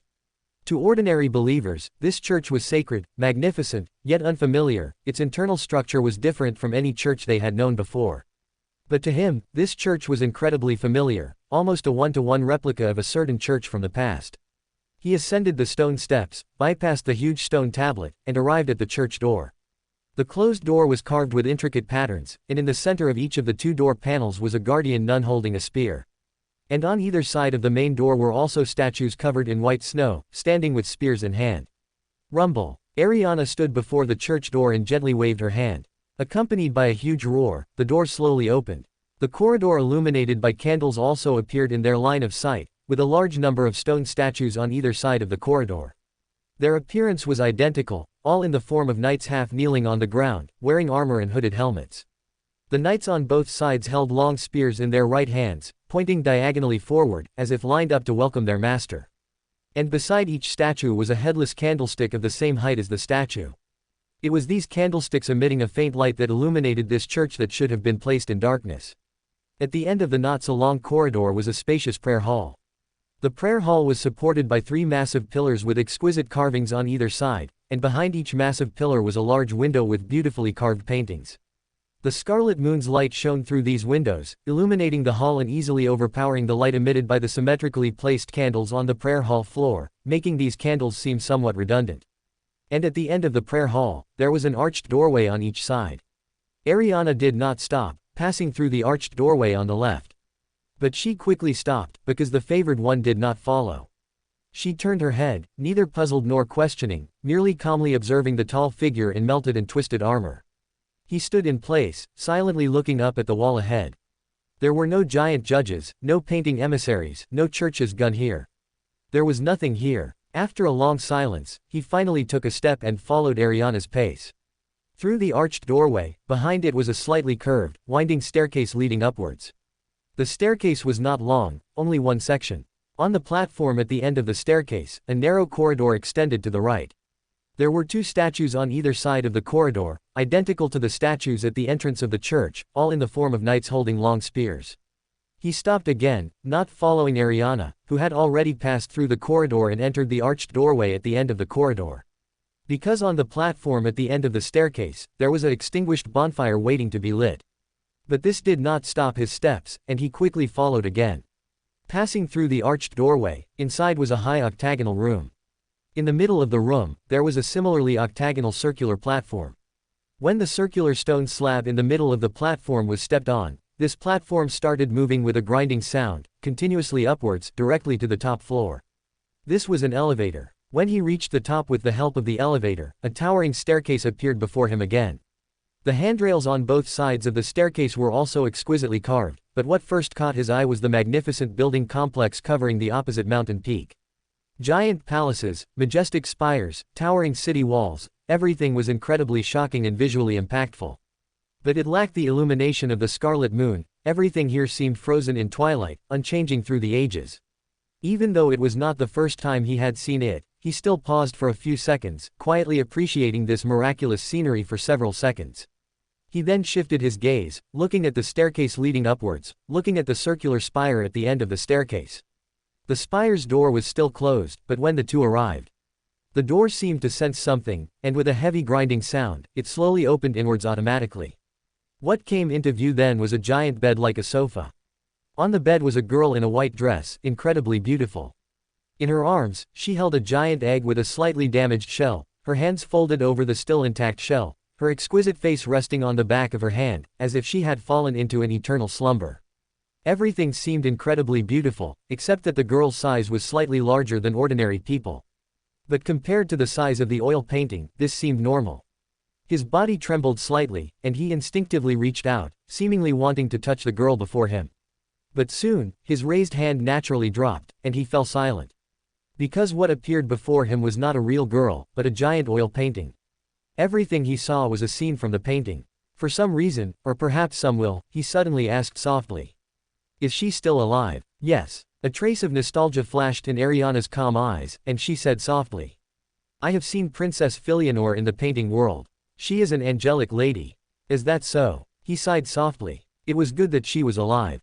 She should have died prematurely under the erosion of the river of time, turning into a shriveled corpse.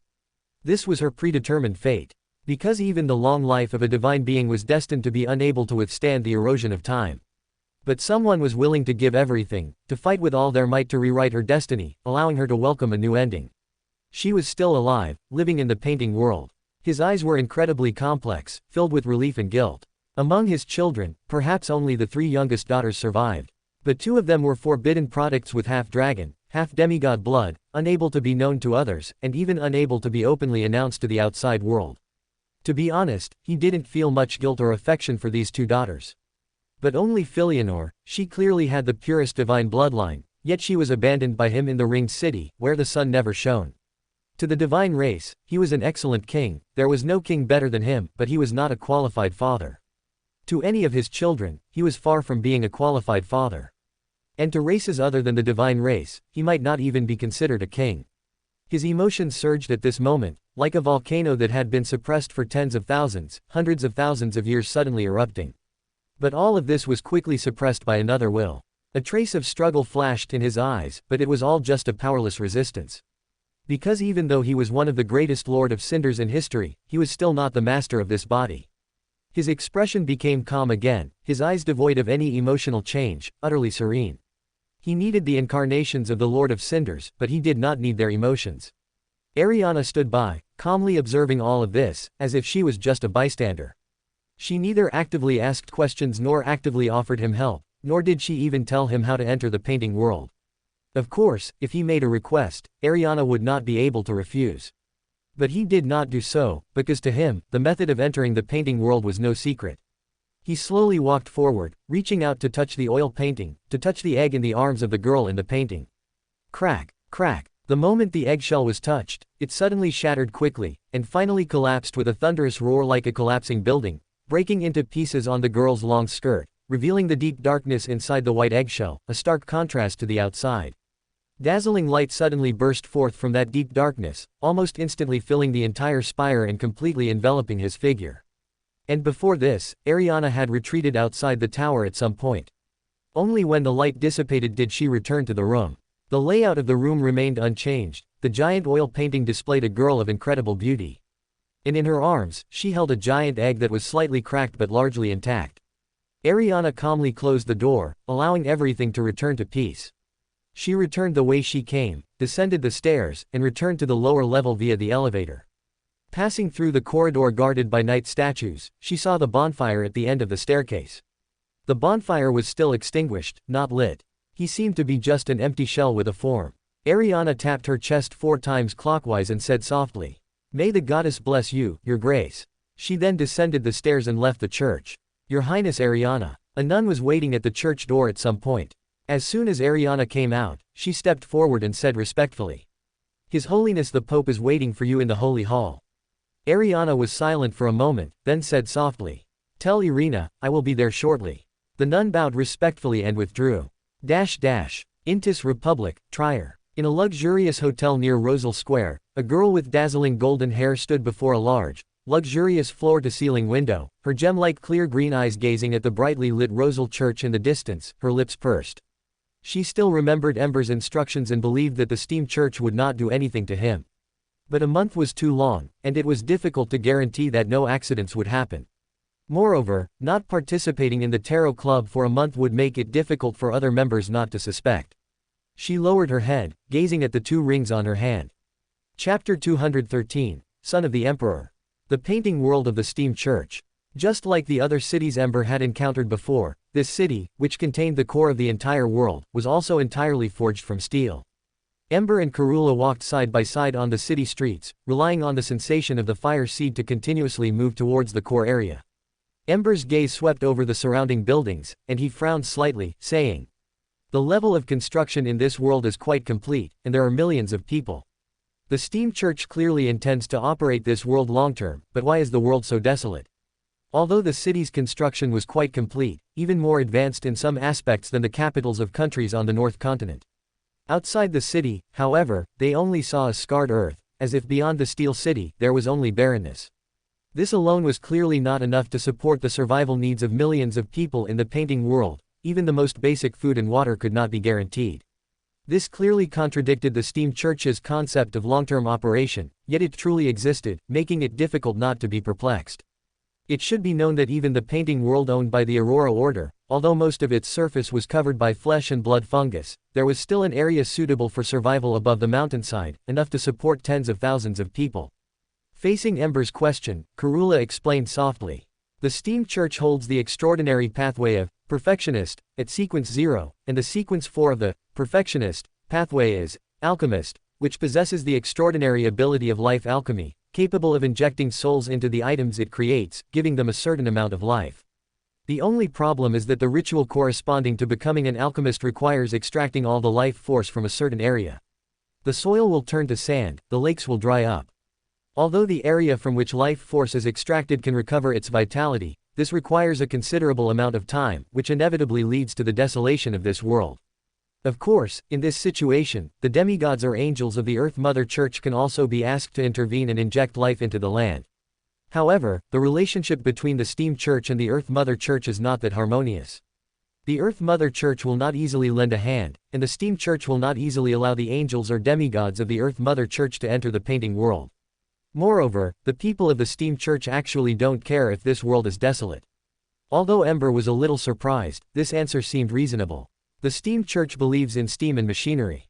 As for green environmental protection, that's not something they should consider. What does it matter if the painting world is a little desolate? It doesn't affect their praise of the steam and machinery god anyway. However, Karula seemed to know a lot about the Steam Church and the painting world they possessed.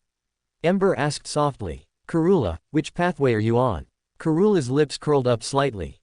"If we only talk about the extraordinary pathways, I am just a saint of the audience pathway at sequence 3. But she was also the forbidden dark spawn. In terms of real strength, even a sequence 1 angel was helpless against her. In fact, she could have been promoted to a sequence 2 angel long ago. She had a piece of observer extraordinary characteristics in her hand, but for some reason, she had to keep hiding herself. It's just that the dark spawn was born from the fragments of the humanity of Manus, the father of the abyss. Thus, Manus was equivalent to the mother of the dark spawn. Ember's expression suddenly became a little subtle. Although most of his memory was missing, his memory of certain people was quite clear, as if it had been deliberately divided into 2 halves. For example, he clearly remembered that Manus was personally shattered by him. This also meant that he indirectly created the dark spawn. If Manus was the mother of the dark spawn, then wasn't he? And Karula seemed to see the thoughts in his heart and said with a smile, "My mother is the true dark spawn born from the fragments. I can only be considered half a dark spawn. Manus is my mother's mother, and can also be considered my grandmother." "Then, we're here." Ember stopped abruptly before she could speak, his expression calm as he looked ahead. "Tisk." Karula clicked her tongue in disappointment. Following Ember's gaze, she looked ahead, where there was a church. The area of the church was not large, about 20 meters in length and width, and the outer layer was painted with red and gold metal, looking quite gorgeous. The architectural structure of the church was a standard symmetrical structure, with a tower on each of its left and right sides, and a high tower in the middle of the church that was more than twice as high as the towers on the left and right sides. However, the tops of these towers were not spires, but circular turrets shaped like pot lids, with several thick cannon barrels capable of rotating. Such a church could be said to be armed to the teeth, looking a bit strange. But considering that this was the Steam Church's turret, everything seemed to become very normal again. And the location of the fire seed that Ember sensed was below this church. But before they could step forward, the church in front of them suddenly stood up. Accompanied by the friction and roar of gears and machinery, the church that was originally located on the ground rose higher and higher. The light of the sun was then blocked, casting a large shadow. What appeared before them was no longer just a church, but a massive humanoid titan nearly 60 meters tall. The church that Ember and the others had seen was actually just the hat of this giant titan, and its head was below this church. What kind of church was that? It was clearly a battery with a sturdy castle-like structure. The numerous towers, stained glass, and church paint on it all highlighted the titan's magnificence and majesty, allowing one to intuitively feel at a glance that this was definitely a terrifying war machine. Even its hands were 2 thick weapons. The right arm was a multi-barreled Gatling gun composed of 11 barrels. Although the left arm had only 1 barrel, its thick caliber also left no doubt about its power. On its back, there were 2 pipes pointing vertically towards the sky, spewing white mist, which was the location of its power device. Such a terrifying war machine could almost be invincible when dealing with extraordinary below the saint level. Even saints above sequence 4, if they were accidentally hit by its spiritual energy-filled cannon, could be seriously injured as a result. Zzzzzzz. Accompanied by a harsh electric sound, the titan in front of them stared at the 2 figures below, opening its mouth without any emotional fluctuation. "I am Ymir, the Fist of the Empire, ordered to guard the Terra Imperial Palace." "Heretics, why have you come?" Ember's expression became even more subtle. "Emperor. Terra." Karula explained softly. "That is Rosal's title. He proclaimed himself emperor and renamed the painting world Holy Terra. Every city in Holy Terra was forged by the saints and angels of the Steam Church, and Rosal called the city he forged the Terra Imperial Palace.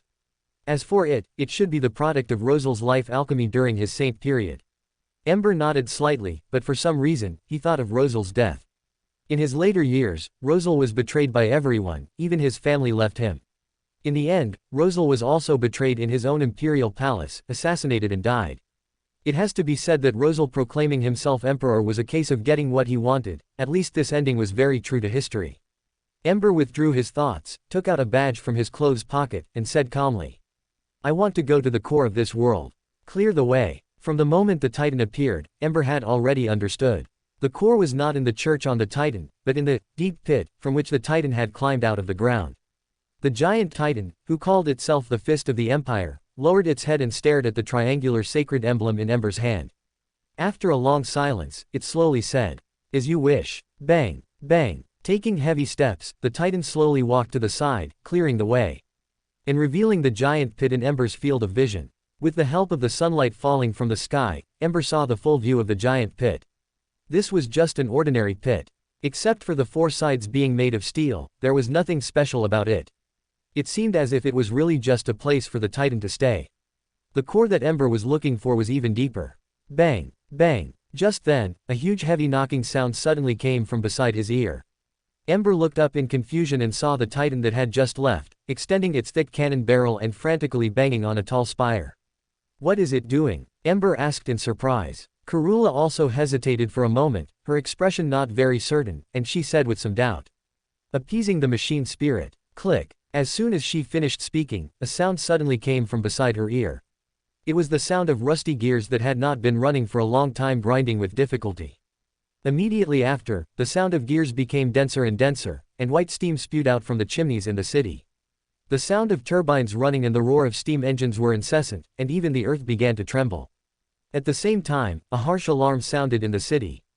In the violent shaking and the trembling of the earth, the city slowly stood up.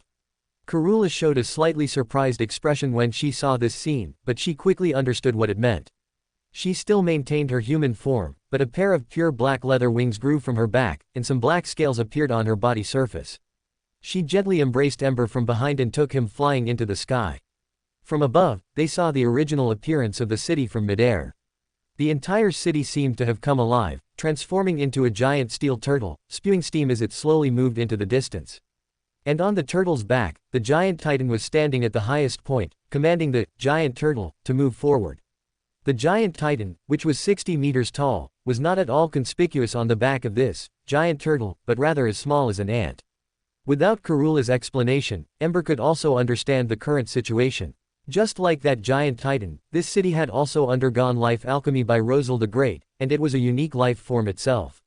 Ember asked thoughtfully, "Are all cities like this?" Karula gently shook her head. "This is not something that ordinary saints can accomplish, only the angel level can perform life alchemy on this scale.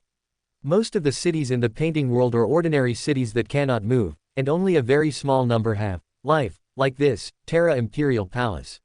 Ember silently watched the city moving slowly below, and suddenly felt a sense of amusement. The Steam Church clearly believed in the steam and machinery god, but under Rosal's transformation, it was completely shaped by him. Almost every place in the entire Steam Church could see the shadow left by Rosal back then. And since Rosal had already transformed the Steam Church into his shape, he might have even had the idea of replacing him at that time. But unfortunately, with a sequence 0 true god in this sequence, Rosal could only reach sequence 2 at most. Sequence 2 might still be able to struggle against sequence 1, but facing sequence 0, there was no power to fight back at all. Finally, the city slowly left the area where it was originally located, revealing the barren earth below in the flying dust. And on that barren earth, a magnificent church composed of spires and bell towers stood tall. Karula returned to the ground with Ember, and the wings on her back also disappeared. The scales that had covered her body surface also disappeared without a trace. Karula blinked. "I think I don't need to lead the way anymore, right? You should be more familiar with this place than I am." Ember nodded silently and slowly walked towards the church. Click. Amidst the friction and grinding sound of the door in the ground, the two heavy doors were slowly pushed open, leaving a gap that could only accommodate one person. Karula, who was following behind, rolled her eyes. Why was it always like this? Would they die if they opened the door wider? Ember didn't know what Karula was thinking and slowly walked into the church. The interior of the church was not large, even small, and you could see the end at a glance. Inside the church, there were several 2-meter-high candlesticks, and in the center of the inner side of the church, there was a statue of a headless woman embracing a little girl, making people curious about their identities. To the left of the statue, behind the wall, there was a vertical ladder going up, perpendicular to the wall. When Ember saw this scene, he already knew what he should do. He needed to take a detour to the basement to open the mechanism, then return to the church through the shortcut, and thus enter the hidden passage below the statue. A nostalgic look flashed in Ember's eyes, and then he slowly walked to the statue, causing its surface to ripple like a vortex, and he directly submerged into it. If he could pass through walls, only a fool would take a detour to open the mechanism. Following the stairs downwards, Ember came to a spacious hidden chamber, which seemed to be a chapel. But there were neither nuns nor fathers inside. Only the fireplace with flickering flames, quietly placed at the end of the chapel. That was the core of the entire world, and also the key to destroying the entire world. Chapter 214, Remaking the Glory of the Dragon. Step. Ember stopped, standing before the man-high furnace, quietly gazing at the blazing flames within. As long as the furnace is overturned, the entire world can be completely burned. Rosal was the first to discover this place and built a city here named Terra Imperial Palace, to conceal the existence of the church. He undoubtedly knew of its existence, but the steam church might not. If Ember wanted to burn this world, no one would stop him. But that was not his purpose. Ember slowly reached out towards the furnace, placing his palm into the flames that could incinerate an entire world. The next moment, the blazing flames within the furnace instantly boiled, like a fire phoenix dancing gracefully, converging madly towards Ember's palm. All the flames in the furnace were drawn in, like a surging storm of fire, yet this storm was absorbed by an invisible vortex the moment it appeared, not a single bit overflowing. Snap! Ember withdrew his hand, and the blazing flames that had been burning fiercely were now reduced to a tiny spark at the bottom of the furnace. The steam church's understanding of the painting world is clearly insufficient, with significant misconceptions. They even treated the painting world as a specific location for demigod advancement rituals, causing the vitality of this world to decline significantly. This ritual of plundering vitality not only led to the desolation of the earth and the drying up of lakes but also accelerated the corruption of this world. The flames within the furnace were already burning fiercely, and it wouldn't be long before they poured out, engulfing the entire world in a sea of fire. Of course, burning is not necessarily a bad thing, because only the burning of the old world can bring hope for the birth of a new world. But the steam church clearly doesn't have a painter. Once this painting world is burned down, it means complete destruction. However, Ember absorbed the almost overflowing power of the kindling, returning the flames to their nascent state, which can be considered a form of extending the life of this world. Of course, as time passes, this world will inevitably slide towards corruption. If this situation cannot be reversed, destruction is only a matter of time. At most, Ember can only delay the arrival of destruction, not prevent it. The flames will eventually reignite. The reason Ember did this was partly to pay the entrance fee to the steam church. On the other hand, he himself needed the power of the kindling. Ember's gaze looked beyond the furnace, towards the end of the chapel. In the central niche was enshrined a statue, posed like a person wrapped in a cloak, sitting cross-legged. But upon closer inspection, one would find that what he was crossing was not legs, but a thick, long snake tail, and even the face beneath the cloak was a snake body covered in scales. Unfortunately, there was no bonfire beneath the niche, making it impossible to travel to the gathering place from here. Of course, there is no gathering place in this world, nor is there a ringed city. Ember looked around, confirmed there was nothing missed, and then turned to leave. The flickering firelight within the furnace was incredibly weak, but it would never extinguish because the kindling was originally part of this world. As the world slides towards corruption, it will eventually burn fiercely. Inside the church, Karula watched Ember pass beneath the statue and asked softly. Leaving. Ember gently shook his head, shifting his gaze from Karula and finally settling on the vertical ladder behind the right wall. Under Karula's strange gaze, he slowly climbed the ladder. Above the ladder was the attic of this church. Bright light streamed into the attic through beautifully carved windows, illuminating the not-so-large room. The attic appeared dilapidated from the ravages of time. The plaster on the walls had largely peeled off under time's baptism, revealing the red brickwork beneath. The attic also contained many scattered paintings, most of which were rolled up and properly placed in wooden boxes against the right wall. Against the left wall were placed a large number of empty picture frames, as well as a huge oil painting by the window. A high stool was placed in front of the oil painting, and in a trance, Ember seemed to see a small girl sitting on the high stool, holding a paintbrush in her hand, her crystal clear, tender white feet gently swinging in the air, her silver white long hair trailing all the way to the ground. But when he came back to his senses, everything had turned into an illusion and disappeared, leaving only that empty high stool before him. And the girl who had been sitting on the high stool was nowhere to be seen. "Miss," Ember murmured softly. Karula was wrong about one thing. He didn't only remember the Firekeeper. He also remembered the Miss and Sister Freed. The Firekeeper exists for the transferring fire, this is the beginning of everything. And the Miss is the end of everything, her painting was used to shelter the survivors of the Deep Sea Era. He could remember the beginning and the end of things, but he had only forgotten the process. So he didn't remember Karula, nor Irina, nor anyone else. But what made Ember a little strange was that the part he had forgotten seemed to be entirely women. As for the memories of those men, he remembered them clearly. Slave Knight Gale, Silent Knight Hodrick, Blacksmith Andre, Horace the Hushed, Orbeck of Vinheim, even the cross-dressing Gwendolyn, and that dog Patch, all memories concerning them were quite clear, with a beginning and an end. But regarding memories of women, besides the Firekeeper, the Miss, and Freed, there seemed to be only some irrelevant passers-by, such as the handmaid of the Firelink Shrine, and the old woman with the covered back. But they were all memories, so why was there such a huge difference? Why specifically women? Ember was silent for a long time, then walked forward silently, stopping before the high stool, gazing at the painting. The painting showed no content, it was just covered with white paint, like a child's random scribbling. "You have the smell of ash on you. You must be the person Grandpa Gale told me about, right? The one who can make me see fire.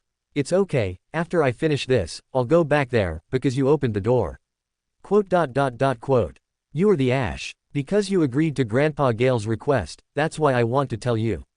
Thank you, I will use that name as the theme to paint the world. It will be a very cold, dark, yet very soft painting. Someday, a painting that can become a place for someone to belong. One who does not know the flame is not enough to paint the world, one who is tempted by fire cannot paint the world. Quote. Complex thoughts flashed back one by one in his mind. Ember looked ahead, gazing into the distance through the window. The Terra Imperial Palace had stopped not far away. It had not gone far, seemingly waiting for Ember to leave before returning to its original position. That was the last command Rosal had given it. Collecting his thoughts, Ember turned to leave the attic. There were still not many clues left here. But before he left, there was one more thing he had to do. Ember looked at the vertical ladder ahead. It was the only way out of the attic. But behind the vertical ladder, there was a bonfire that had long been extinguished, leaving only ash. A dark iron spiral sword was stuck in it, but it had long lost its former warmth, cold and lifeless. Ember walked to the bonfire, slowly closed his eyes, and at some point, a ball of ash appeared in his palm. A long, strip-shaped ember with obvious signs of melting. Or, it could be called soul ember. He slowly raised his palm and squeezed tightly. Snap! The soul ember was crushed, and fine ash drifted in the air, releasing sparks everywhere, attaching to Ember's body, as if his entire being was burning. At the same time, Karula, waiting inside the church, her expression suddenly changed. She looked up at the attic above her head. She flew to the top of the vertical ladder and climbed into the attic. But when she reached the attic, what met her eyes was only an empty room. Ember, who should have been in the attic, was gone. She turned around and saw only a burning bonfire. The bonfire that had been silent for thousands of years reignited, no longer cold, no longer lifeless. But Karula's expression gradually became solemn, revealing deep unwillingness in her eyes, clenching her silver teeth. I should have thought of it earlier. Even if this isn't the true painting world, how could they not have a backup plan? She had finally stood before him again, and hadn't even had time to show him everything she had learned in this life, but now she had lost him again. And more importantly, she had no idea where to look for him. The power of the first fire can cross all obstacles, whether time or space. Ember, who reignited the bonfire, could go anywhere using the bonfire. Karula believed that Ember would never leave without saying goodbye, so his sudden disappearance could only be because the bonfire's settings had already been adjusted. The moment Ember activated the bonfire, he was already teleported to another area. And the location of this area was only known to those who had placed the bonfire there in the first place, and Karula was clearly not among them. With the heavy barriers of time and space, where should she go to find Ember? No, there's still her. Karula took a deep breath, forcing herself to calm down. She had waited for thousands of years, this time was enough to burn several winds to ashes. Even if they were briefly separated, she was not entirely without clues. For example, the girl she saw outside the steam church, she had the ring Ember gave her and must have some special relationship with him. As long as she followed her, she would definitely be able to reunite. But Karula's tone revealed a hint of displeasure. Why is it a girl again? Ember looked around and found himself in a scorching yellow desert, muttering to himself. Am I still in the painting world? The desolation here was exactly the same as the scene in the painting world owned by the steam church, which even made Ember doubt that he had left. But soon he changed his mind, also because he resensed the spirit world. Not Thesemal spirit world separated within the painting world, but the true spirit world covering the entire real world. The bonfire he lit had already been set with a waypoint and a predetermined route, and he would be teleported away the moment it was lit. This was information Ember had received the moment he lit it. He could have resisted this teleportation, but he chose to accept it. Because the painting world was painted by the Miss, and the bonfire was also set by the Miss. And only Ember could light the bonfire. This journey was originally arranged for him by the Miss, and Ember believed that the Miss would not harm him. The only question was, what could he gain from this journey? Or rather, what did the Miss hope he would find here? Worst case scenario, Ember had to at least figure out which country he was in. Roar. Suddenly, a roar came from the sky, echoing between heaven and earth, shaking the ground. Ember looked up into the distance. In the afterglow of the sunset, large monsters, black tinged with gray, soared towards him one by one. They had thick, lizard-like bodies, with a pair of broad, skinned wings on their backs. Their massive bodies almost obscured the sun, obscuring all light. Ember saw scales the size of plates and saw the dark golden vertical pupils in their eye sockets. Dragon. Ember immediately connected it to the corresponding image in his mind and immediately realized a problem. As early as the fourth epoch, the dragon and the giant had already withdrawn from the stage of history, close to extinction. Even if there were occasional rumors of a dragon appearing, it was in those remote, inaccessible deep mountains and old forests. And once rumors spread, these dragon would quickly be slaughtered, because the dragon's entire body is a treasure, its extraordinary materials can be used for advancement, and a dragon's corpse is also extremely valuable. This also led to the fifth epoch, when even such rumors had disappeared. People generally believed that the dragon had long since completely perished. Even their subspecies became extremely rare, whether it was the seven-colored lizard dragon or the phantom sub-dragon, few people could find their traces. But now, a group of dragon were soaring in the sky in a grand manner, even unhesitatingly letting out intimidating dragon roars, intimidating other creatures around them, seemingly not afraid of being hunted by humans. There is only one possibility. This time period is not the fifth epoch, nor could it be the fourth epoch. The possibility of the third epoch is also small, because during the third epoch, the ancient god had already fallen, and although the dragon race had not yet perished, they were treated as prisoners, just like the giant. As for the first epoch was the Chaos Era, and the dragon were not the rulers of that era either. Then, this can only be the second epoch. The second epoch is called the Dark Age of mankind, but for the dragon, this epoch can also be called the Golden Age, because this period was the Golden Age of the dragon. In this era, the dragon were the undisputed overlords of the sky. Only in this epoch could the dragon soar freely in the sky, looking down from above as if inspecting their territory. The second epoch again. Ember suddenly felt a little amused. The first time he time traveled was also in the second epoch. However, that time was at the end of the second epoch, when even the ancient sun god had already appeared, and the ancient god were about to fall. And now, roar. At this moment, the dragons suddenly roared with their huge mouths, and a scorching light flickered faintly within. Chapter 215. What can I do with you? Flame breath. Ember looked at the earth that had turned to glass in the flames, his eyes flickering slightly. He remembered the sun had said that the mainstream of the dragon race was the mind dragon, represented by the dragon king Angerweed. The extraordinary pathway originating from the mind dragon was audience, hence it was generally called the dragon pathway in the City of Silver. Of course, some dragons also possessed a series of abilities such as flame breath, controlling lightning, and creating frost. However, the number of these dragons was quite small, not even as many as the mind dragons in total. But the dragons he encountered now were all flame dragons, which clearly didn't match the intelligence given by the sun. Could it be that the flame dragons just happened to be foraging collectively on this day? That was indeed a possibility, but Ember didn't think so. Roar. The dragons let out deafening roars, flapping their wings and circling in the sky, obscuring the light of the sun. Their dark golden vertical pupils scanned the glass-like earth, searching for their prey in their sight. Finally, they saw objects on the glass-like earth, each one gleaming with a blood-red light. Their dark golden vertical pupils instinctively flashed with greed, and the dragons roared as they pounced towards the ground, towards those shinningospheres. Bang! Their membrane-covered wings, which seemed to blot out the sky, slowly folded back, causing the dragons' massive and heavy bodies to crash heavily onto the ground, shattering the scorching high-temperature glass liquid. Like hyenas smelling blood, they pounced on the blood-red spheres. Roar! A massive dragon, covered in grayish-white scales, landed on the top of a semi-glassy dune, sending the high-temperature glass liquid, which was several thousand degrees, flying several meters. This allowed it to be the first to snatch a fist-sized blood-red gem, emitting a crimson light, and grasp it in its claw. But at this moment, two more dragons with orange-gray scales descended from the sky, and their target was also that blood-red gem. It opened its massive mouth and roared, threatening the other two slightly smaller dragons that were approaching. Roar! The other two dragons were not to be outdone and also roared. In this deafening roaring standoff, neither side was willing to back down. Bang! One dragon couldn't hold back any longer, opened its massive mouth, and charged towards the grayish-white scaled dragon with a roar. Seeing this, the other dragon also slammed its huge body into the opponent without hesitation. In just an instant, the dragons that had been hunting together immediately fell into internal conflict.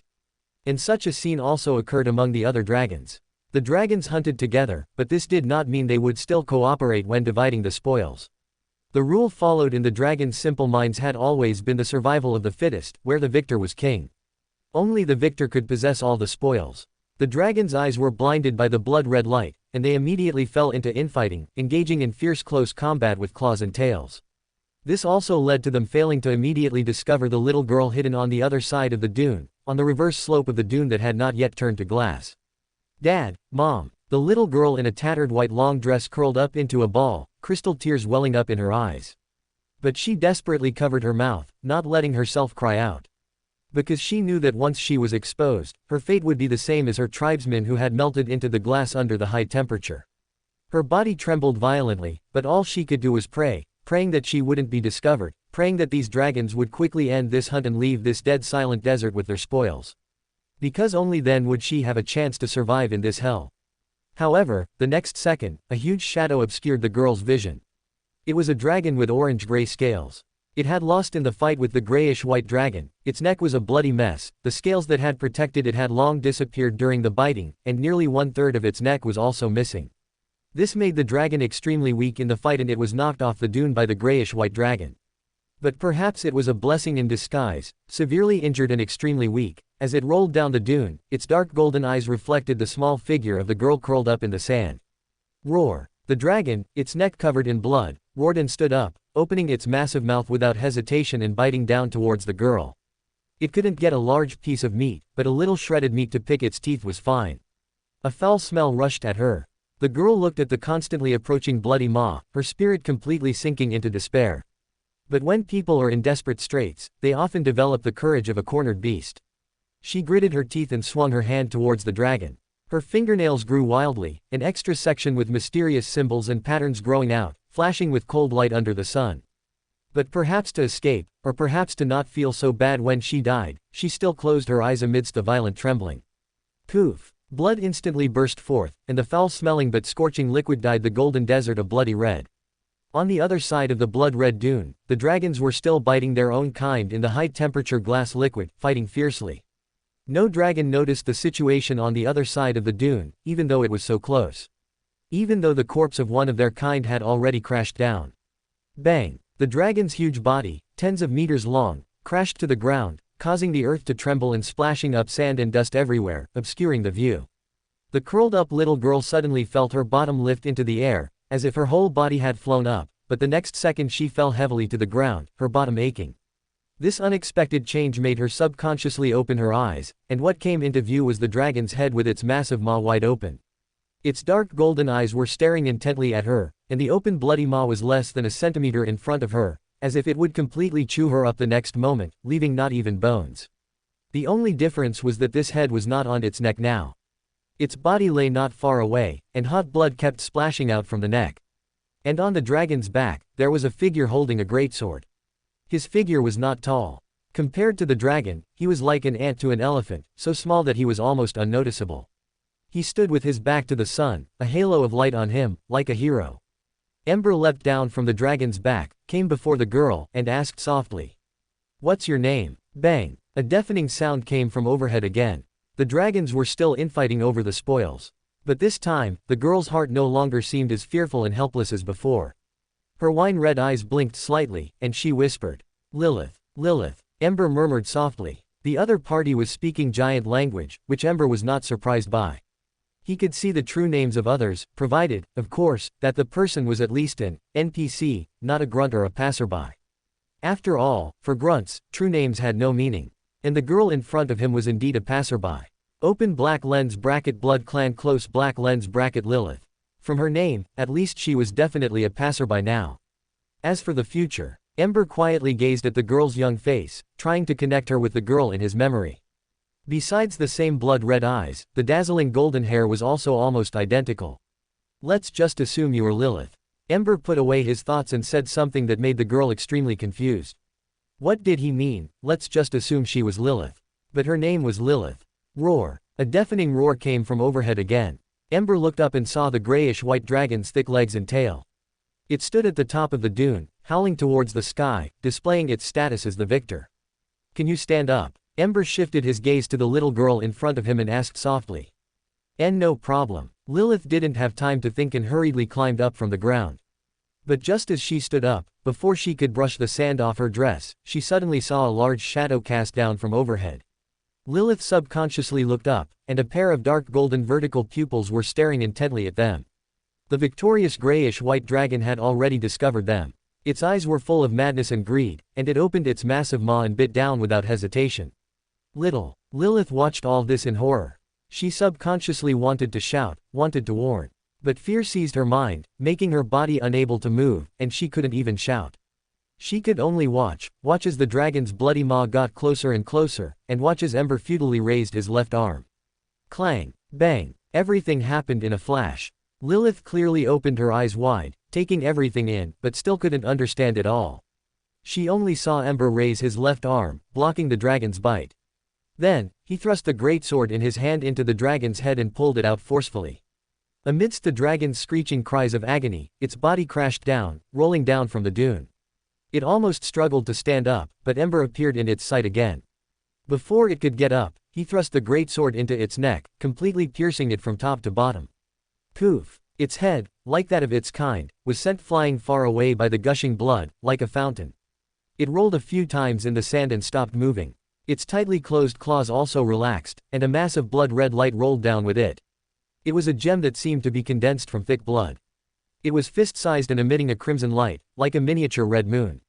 Lilith, who had been full of fear, forgot everything. Her wine-red eyes were fixed on that blood-red gem, unable to look away.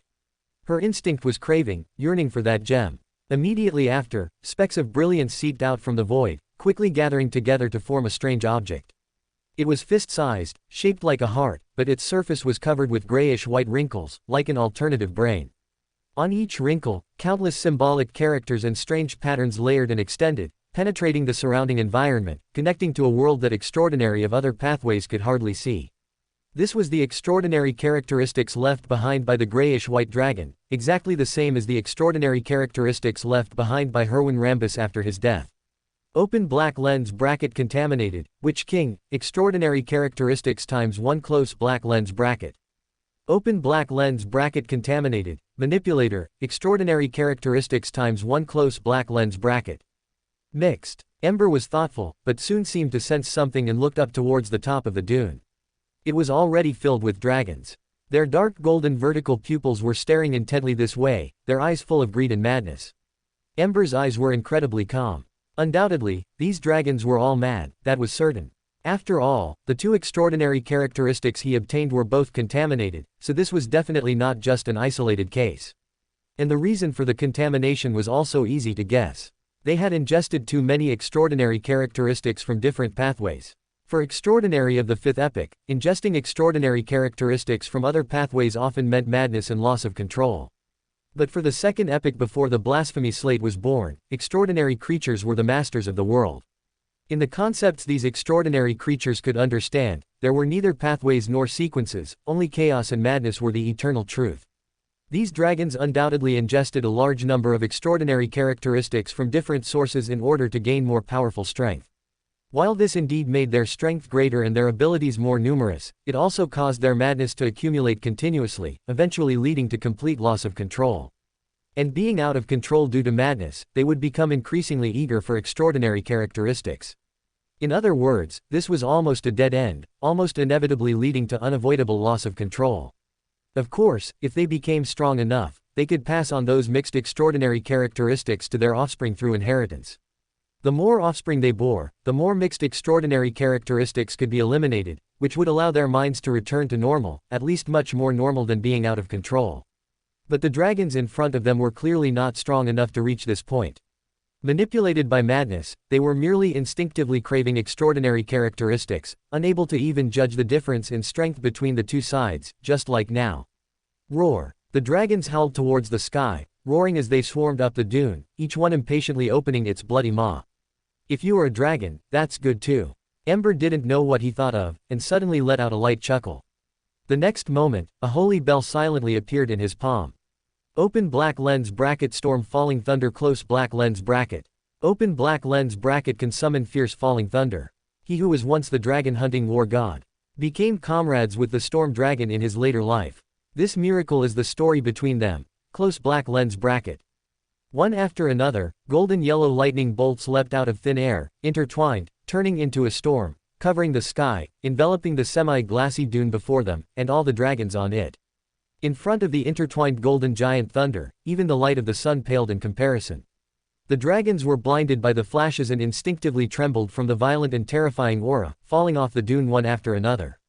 Although this ancient falling thunder miracle was a testament to friendship, it was ultimately a natural enemy of the dragon race.